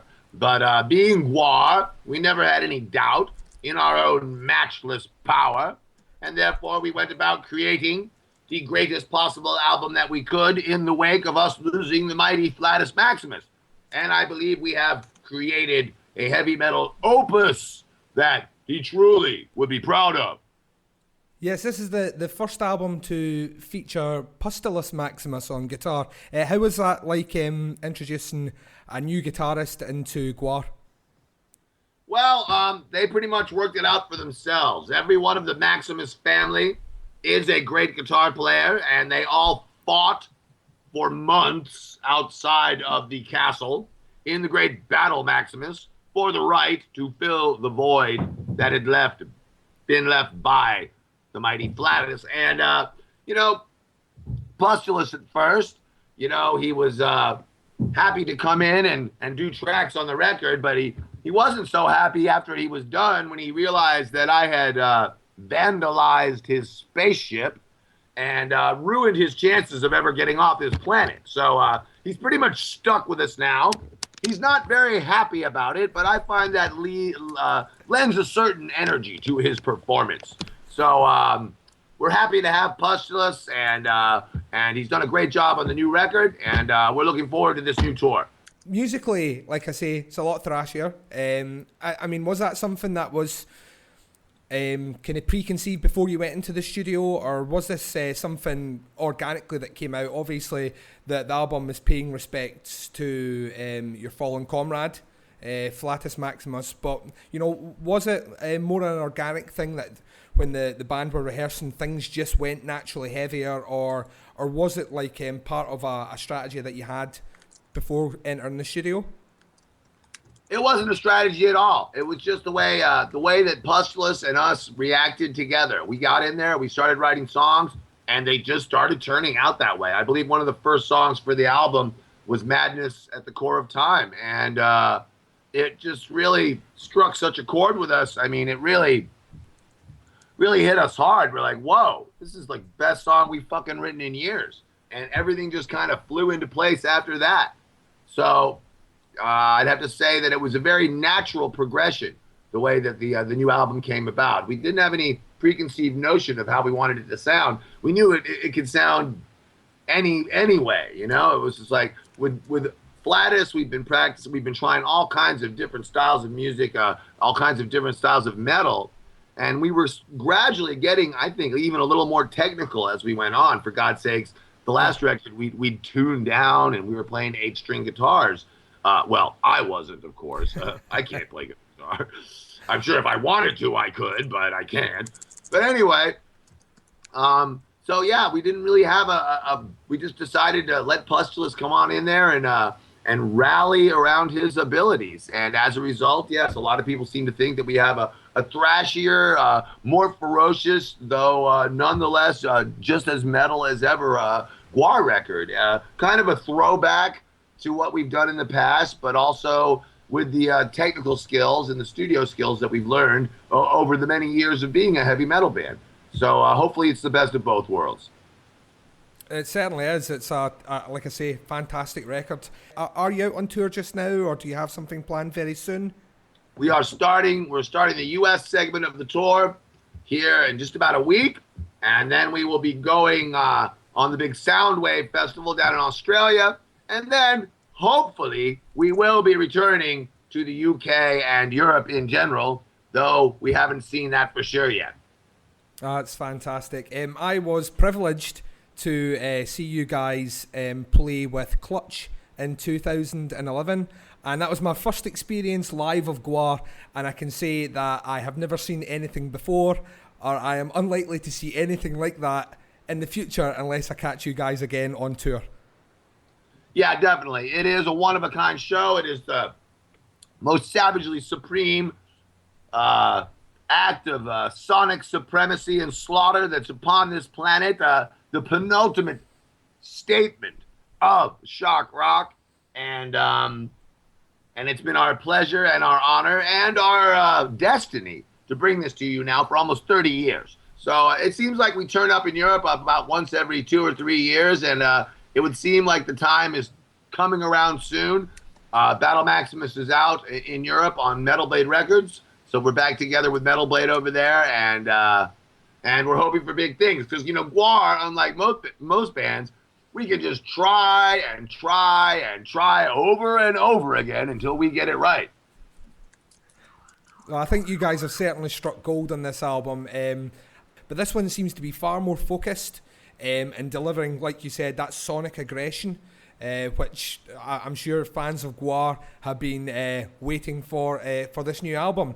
Now, I read somewhere, I don't know if you can confirm this or not, I read somewhere, and I've also noticed that one of the tracks is called Mr. Perfect. That wouldn't be anything to do with the wrestler Mr. Perfect. No, Mr. Perfect, the wrestler, stole his name from Mr. Perfect, the superpowered being from the future, or back, I don't know. I mean, there's a certain amount of plagiarism going on here, obviously. There's no way some cheesy wrestler from the 80s can deal with what is basically the ultimate expression of human perfection, or at least in his mind, that's what he is.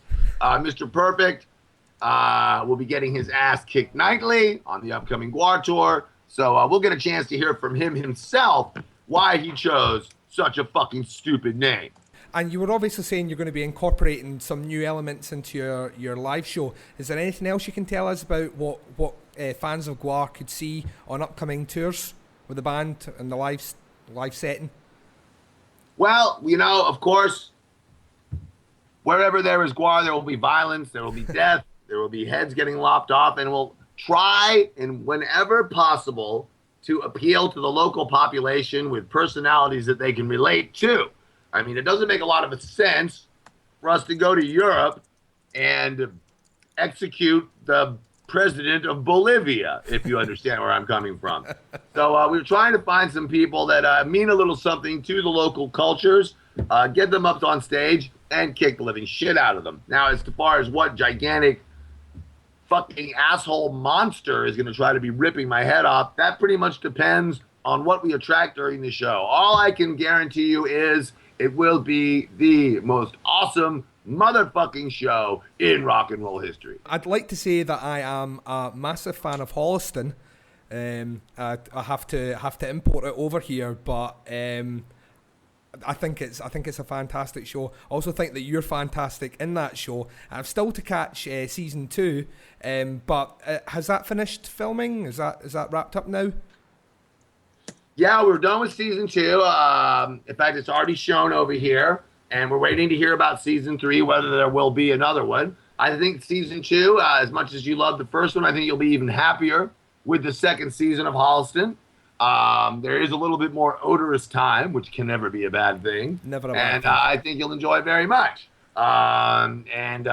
Everybody out there, keep bothering fear.net and demand a season 3 of Holliston, the only TV show where Oderus gets to be the imaginary friend of the lead character, which is Oderus on a sitcom. Very odd. I've always said that GWAR should have their own fucking sitcom. We're pretty fucking funny. But, you know, in the meantime, we have Holliston, and so let's get out there and support it.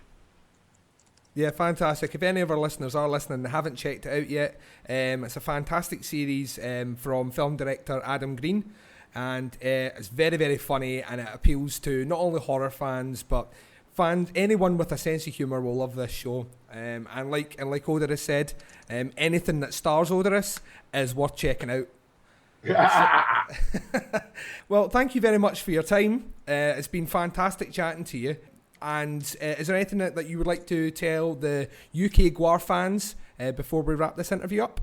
Yes, UK GWAR fans, GWAR is returning at some point. Our new album, Battle Maximus, is out. Go pick it up if you haven't done it already. We certainly haven't forgotten about you guys, so we know you haven't forgotten about us. Your loyal mutant overlords will return to you. Just keep the GWAR spirit alive. Hail GWAR, hail Flatus, hail Battle Maximus. Thank you very much, Oderus Urungus from GWAR. Like Oderus said, you can check out their new album, Battle Maximus. It's out on Metal Blade Records. It was released on the 17th of September. And keep your eyes on rockandreelreviews.com for the review coming soon.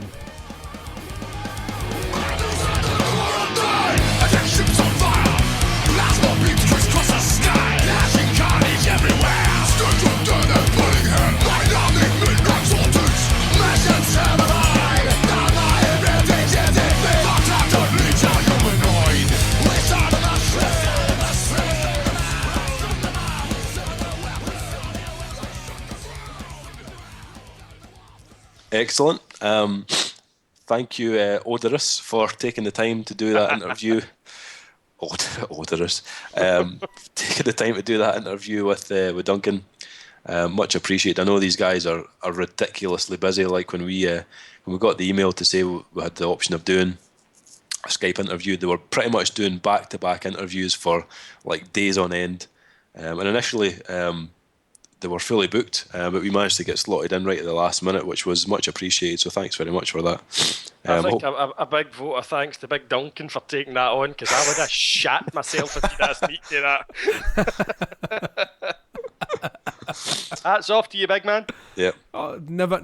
I'll speak to anyone. Anyone will let me question them. I'll speak to anyone. So no, it was fantastic, and like you say, I mean, with a mix up and communication over Skype, we almost missed that interview. We had literally 15 minutes to record an interview, and I was going to try and get me to record a wee promo, but it was like, I need to go after, like, my next interview is like in about 5 minutes, and I'm like, go for it, man. You know what I mean? Because Dave's right, they were interviewing from 2 o'clock to 10 o'clock UK time. I think it was Tuesday to Friday. Yeah. Every single day, 2 o'clock to 10 o'clock, and they were all with Oderus, so he was doing back-to-back interviews. So I just think it's so surreal. I had visions of like Duncan's wife walking in shouting the dinner was on. I can't come here, I'm talking to Oderus Urungus today. Next we're on to our movie review for this podcast, and Duncan's been in the old cinema recently. What have you been seeing, and what have you been reviewing, Duncan? Well, this is quite interesting, because we're just saying that this is a slightly different podcast from normal, that there haven't been any metal albums reviewed, and I'm about to do a film review of something that isn't horror. Whoa! There you go. It's all went fucking upside down, black is white, fucking down is up, the grass is blue, the sky is green, everything's fucked up, or would be if you were the character in this film. Now, I went to see the new Irvin Welsh adaptation, FILTH.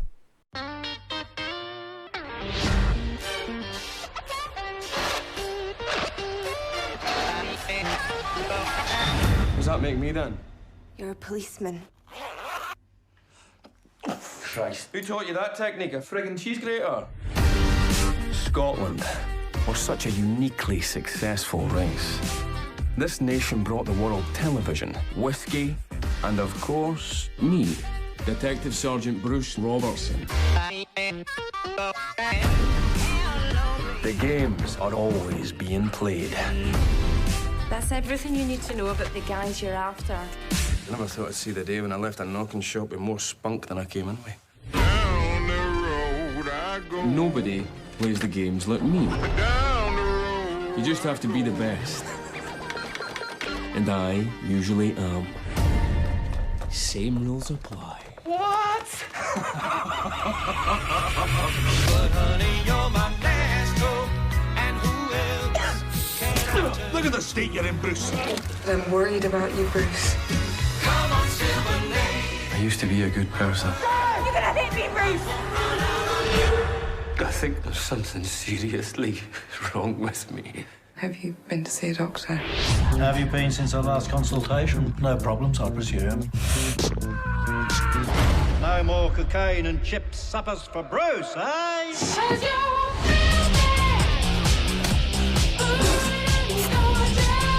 Could go either way. I find all this just a little bit sorted. And what made you join the force, Bruce? Police oppression, brother. You wanted to stamp it out from the inside? No, I wanted to be a part of it.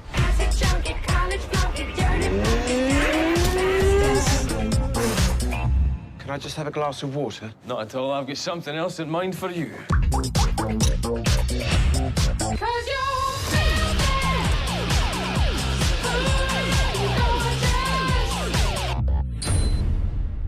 Now, let's tell you a little something about Filth. It was directed by John Baird. It stars James McAvoy, Imogen Poots, Joanne Froggatt, Jamie Bell, Eddie Marsan and Jim Broadbent. The synopsis for the film is: a bipolar, bigoted, junkie cop manipulates and hallucinates his way through the festive season in a bid to secure promotion and win back his wife and daughter. So it's pretty much your standard Irvin Welsh affair. I went to see this film, not actually because I wanted to. I got bullied into going to see this one. I wanted to go and see Prisoner, which is the new Hugh Jackman, Jake Gyllenhaal, depressing fucking rage begets rage sort of kidnap story. But I lost out in the argument. My wife dragged me to see Filth. Couple of reasons behind that. One, she loves James McAvoy, and rightly so. And two, because it's set in Scotland, and I can tell you it was a surreal experience sitting in the cinema and 1 second seeing the trailer for is it Sunshine on Leith? Is it Sunshine on Leith? Yeah, which is the new Proclaimers musical. That's right. And everyone's dancing around Edinburgh, all so happy and all so jolly and singing songs and, you know, dancing in the streets. And then to be witness to Filth, which is also set in Edinburgh, but is full of cocaine abuse, alcohol abuse, lots of random sex scenes, hallucinogenics, hallucinations involving animal faces on top of people, and just general fucking weird shit. This film is fucked up, but you would expect that. Now, Irvin Welsh is a fairly famous writer, I think we can all agree. Obviously shot to uber fame when they did an adaptation of his book Trainspotting, which has become, it's more that it was a cult film, but I think it's transcended that now. And certainly of his novels, that's probably the best film adaptation. I mean, he's also had a film adaptation of The Acid House, which I wasn't overly fussed with. It came out a couple of years after Trainspotting, and I thought some of it was cool, but I didn't really like most of it. Recently, Ecstasy was created into a film as well, which had been a play, and I didn't like it at all. I just thought it lacked direction. John Baird hasn't actually done much in the way of film before this, which is surprising because this is incredibly well directed. James McAvoy steals the show. I mean, this guy, there is a reason this guy started off doing UK television shows like Shameless and is now a Hollywood A-lister about to appear in the new X-Men Days of Future Past.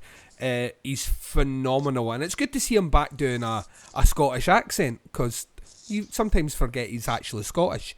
The probably one of the big downsides for you, Dave, you were saying that you hate Scottish accents on film. You might want to avoid this one because it's pretty much wall to wall. It's ludicrous. It's a ludicrous film. It's like most Irvin Welsh stuff. You're given a scene where you will laugh uncontrollably at something unfortunate happening to a character, and within 2 minutes you are then faced with some of the most bleak stuff that you'll see on camera of people who have overdosed on drugs or coming down from horrible highs.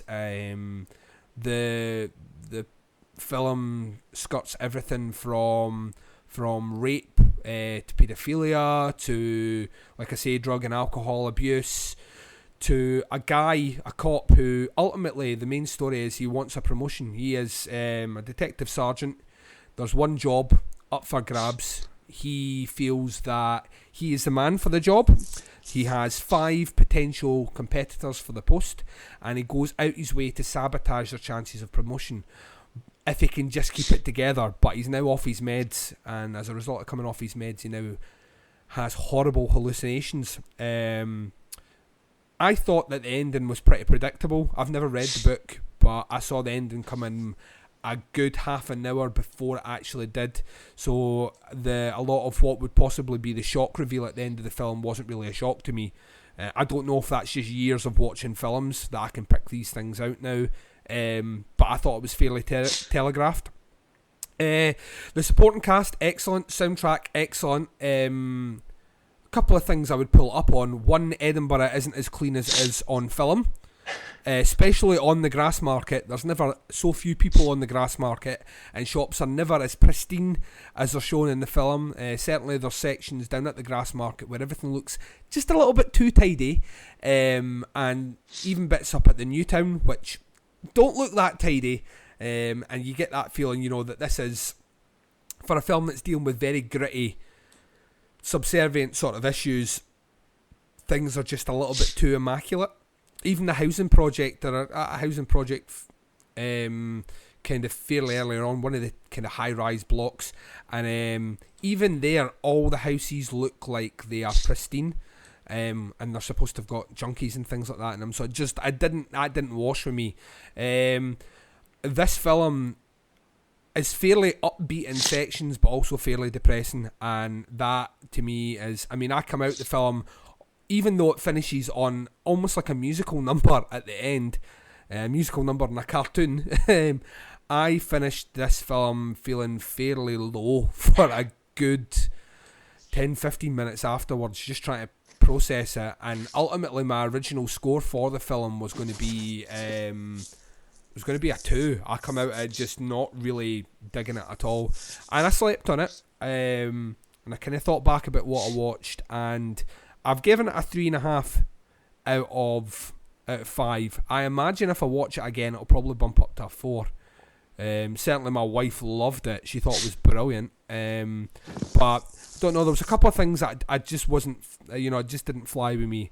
Like I say, this film to me is a prime example of why James McAvoy is probably the best Scottish actor. Beside Brian Cox walking the planet right now. And Gerard Butler. No, he doesn't get mentioned, and neither does Dougray Scott or Sean Connery now, because Sean Connery, Dougray Scott, and Gerard Butler can't do any other accent apart from this really absurd Scottish accent where we all talk like this, except Sean Connery does it with a lisp. James McAvoy has chops, like serious chops. We've seen him play Americans, we've seen him play British folk. I'm telling you right now, this film is, in my opinion, one of the best films he starred in, and I would have said that if this was one of his early roles, this would be a vehicle to stardom, but he's well established now. He's going to be putting out some of the bigger films in the next couple of years. If you like kind of fucked up films with a lot of drug taking, a lot of alcohol abuse, some awkward sex scenes, and just some weird as fuck characters, then this ticks boxes. If you like Trainspotting, this is more a kind of quirky comedy beside Trainspotting. It's nowhere near as dark. But yeah, it's a surprising watch. I'll be interested to see how it does, not only UK based but out with, because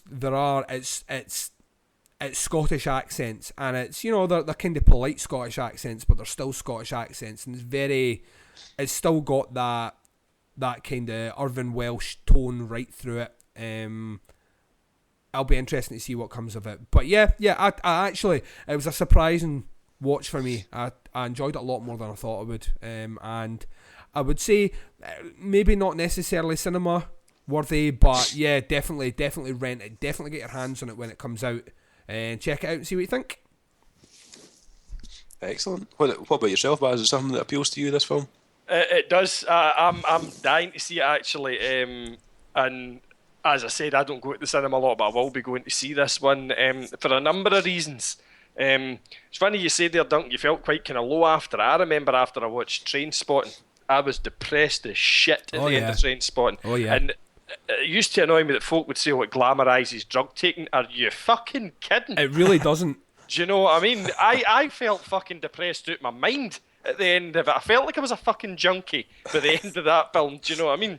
Baz, you know that I'll tell you right now. I mean, I'm a huge horror fan, and there are like when that film came out in the 90s, there was not a lot of horror getting released. Mm-hmm. That sequence with the baby crawling across the ceiling is one of the most horrific things I've ever seen in my entire life, and it stands side by side with the scene with him coming out the toilet in Trainspotting. I mean, that is truly fucking horrific. Yeah. Watching, so like you say, anyone that says that glamorizes drug taking seriously does not know what the word fucking glamorized means, and if they think that's glamour, then they can fuck off. I know. I mean, a friend of mine, in fact, she's my wife's cousin, was in Trainspotting. So I've watched it a number of times in recent years, kind of thing, since I've got to know Pauline. But with Irvin Welsh, I've got a funny kind of fucking love-hate thing with Irvin Welsh, to be quite honest. I love Trainspotting. I've loved a lot of the things that I've read of his. I really fucking enjoyed. His Twitter account is the greatest thing on Twitter. The next time there's tennis on the television, watch fucking Irvin Welsh's Twitter feed. It's hilarious, particularly if Andy Murray's playing. That aside, he's also quite an unpleasant wee bastard, Irvin Welsh, and I can disagree with him on a lot of things. But I'm looking forward to seeing Filth. Another reason I'm looking forward to seeing it is McAvoy. I totally get you, Duncan, where you're coming through with him. He is a phenomenal actor, and I thought his portrayal of the young Charles Xavier in X-Men First Class was fucking brilliant. Brilliant, eh? Really, really good. Absolutely brilliant, and I'm delighted that he's going to be involved, because you're having the two-time stream thing going on in Days of Future Past, that he's going to be brought back in for that, because that I cannot wait for. He is without a doubt the best Scottish actor on the go at the moment. I take your point with Brian Cox. I would still say I preferred McAvoy, to be quite honest. Butler, obviously.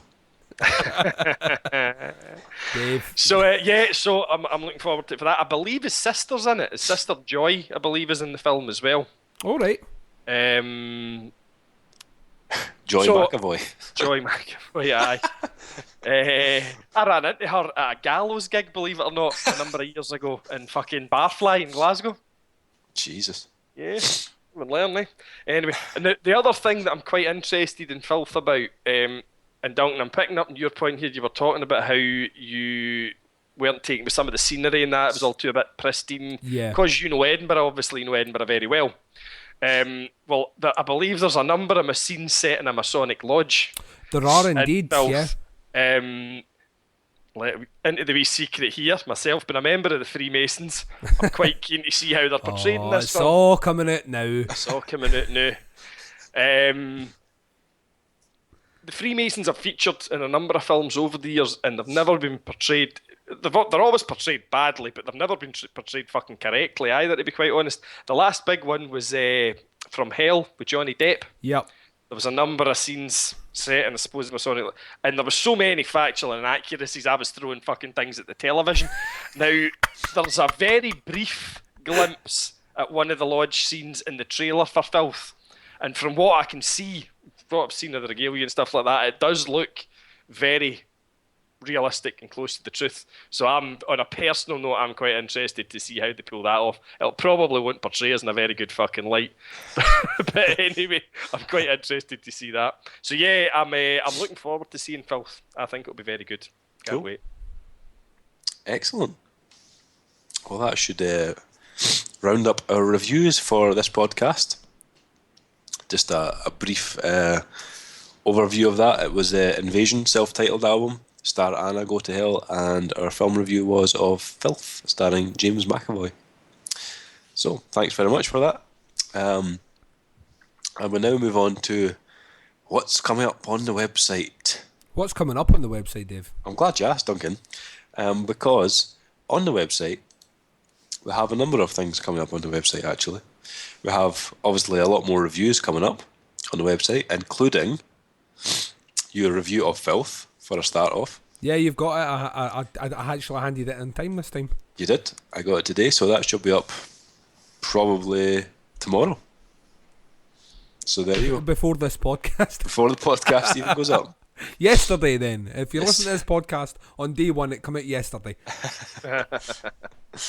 We also have a ton of music reviews going up in the next week or so. We have a nice little review from my man Baz of the Tiger Junkies, D Beat Street Rock and Rollers. Snappy title. Yep. We have a review of the new album from The Answer, from Owen, sent that one in. We have also another one from Owen, the new EP from Within Temptation. That'll be going up pretty soon. We have a review from Ewan of the new EP from a band called Lacey. It's called Outlaws. That'll be going up pretty soon as well. I have a review that I've done just recently for a band called Tides from Nebula, kind of instrumental post-rock album, so I've been working on that. It'll be going up soon. We have a review in from Paul of the new album from Windhand on Relapsed Records. Be worth checking that one out. And Baz has also got another one from Baz for Running Wild, Resilient. That should be going up pretty soon as well. So plenty of reviews going up over the next wee while. Obviously we have Rock and Reel Radio every Monday night, 8 PM. So that'll be again next week, 8 o'clock. If you want to tune in for that, you just go on the website, rockandreelreviews.com. There is a little tab at the top for radio, or you can just go directly, rockandreelreviews.com/radio, and you can tune in to our 2-hour show.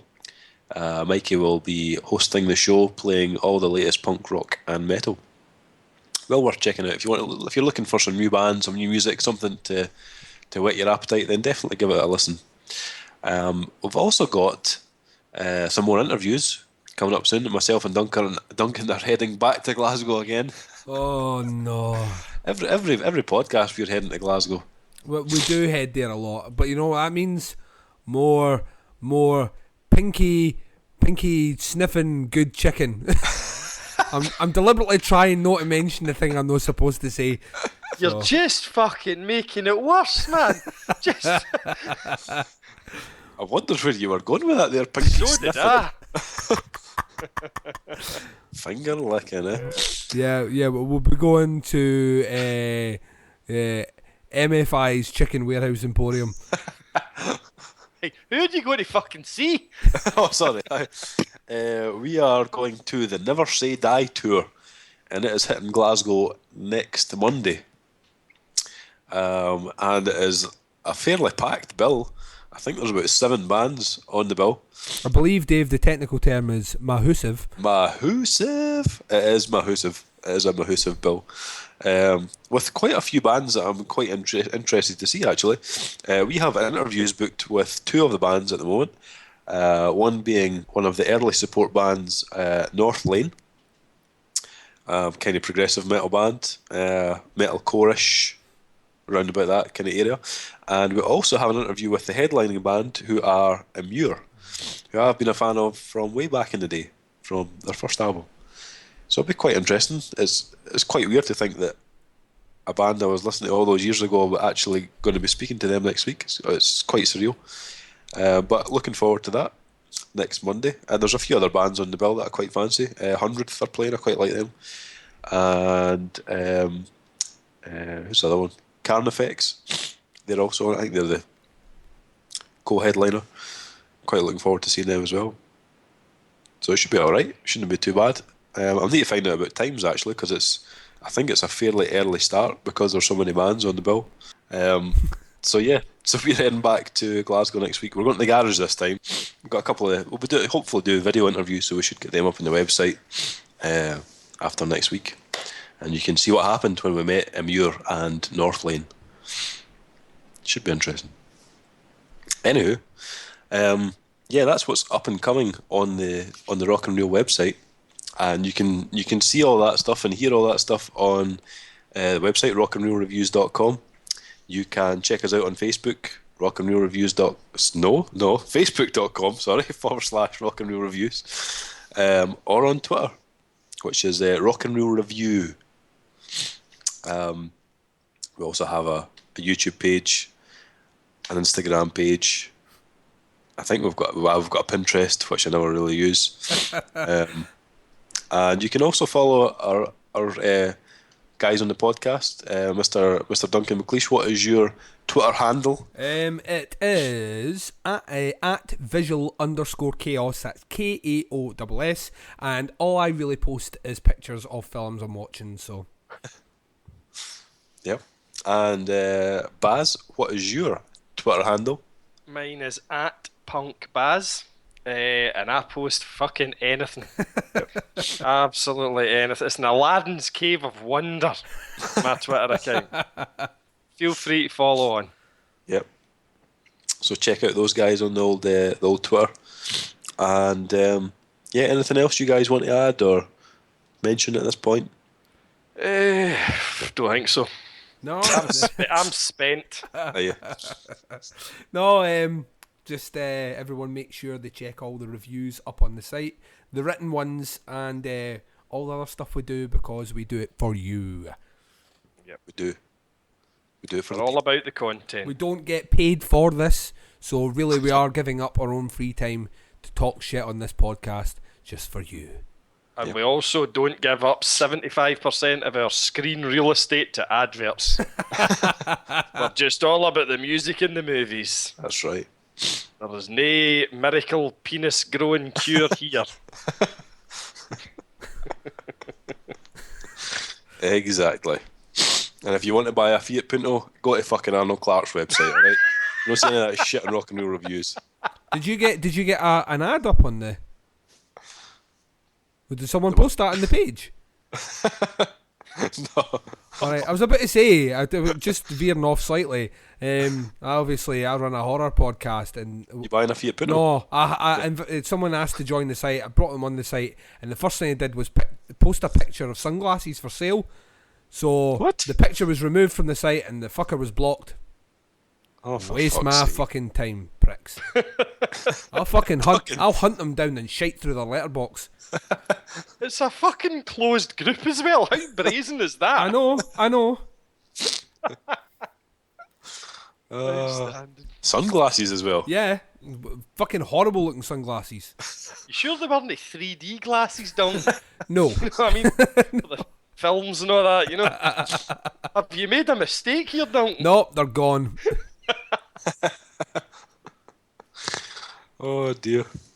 Yeah, feel free to check out Duncan's Facebook page for the podcast Under the Stairs as well. If you're into your horror movies, head on over to Facebook and search that shit. Yeah, our most... It's a closed group, but I'll let you in, maybe. I don't post anything for sale. Don't. Our latest podcast is up, our newest one, where we discussed The Bride of Chucky, which I fucking hated. And my colleague didn't really like it either. So if you want to hear two angry Scottish guys mouth off about why something is horrible, then that's the one to check out. Yeah. Awesome. Amazing. And I would say check it out even if you're not into horror movies, because it might get you into them, as it has done me. Oh, Baz. You're my Yoda, big man. You're my Yoda. You had to mention Star Wars. We almost got through the full thing. Fuck's sake, Baz. Fucking bastard. Don't fucking start me, big man. Don't say what you're going to say about my Star Wars. I'll fucking kill you. You read me like a book, Baz. Damn it. Well, I think this is probably a good time to wrap this up. Probably. Once again, thank you for listening to our podcast. This was podcast number 13. Podcast 14, whew, it's going to be coming up soon, and it's going to be a fucking quad group on that podcast. That's right, we're going to be knocking it up to 4. Dear. Oh dear. Yes, it shall be featuring myself, Duncan. The Baz will be back once Hell again. yes. And we'll also be joined by Mikey. So, fucking dream team. Yeah, the Core 4, as they call us. The Core 4. Sounds like a really bad pizza that's been advertised by Pizza Hut. Don't give them ideas. Try Duncan. out the new Core 4. Well, we need to mention another fast food chain, at least in this podcast, to show diversity. And diversity in our obesity. So they could deliver us pizza while we're recording the podcast and we could promote it for them. Yeah, well, that might happen. Endorse us. If you're listening, KFC or Pizza Hut, you know, my door's always open. So much for the not advertising on your site, eh? That's gone right out the fucking window. Send us a pizza, we can put whatever you want on it, big man. They can call it the Core 4 if they want. Give me a second till I finish my tasty Jack Daniels.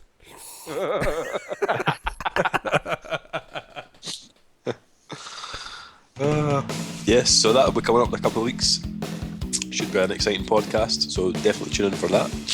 And until then, keep checking out the website, and we'll speak to you very soon. Bye, everyone. Bye. Catch you fuckers on the flip side.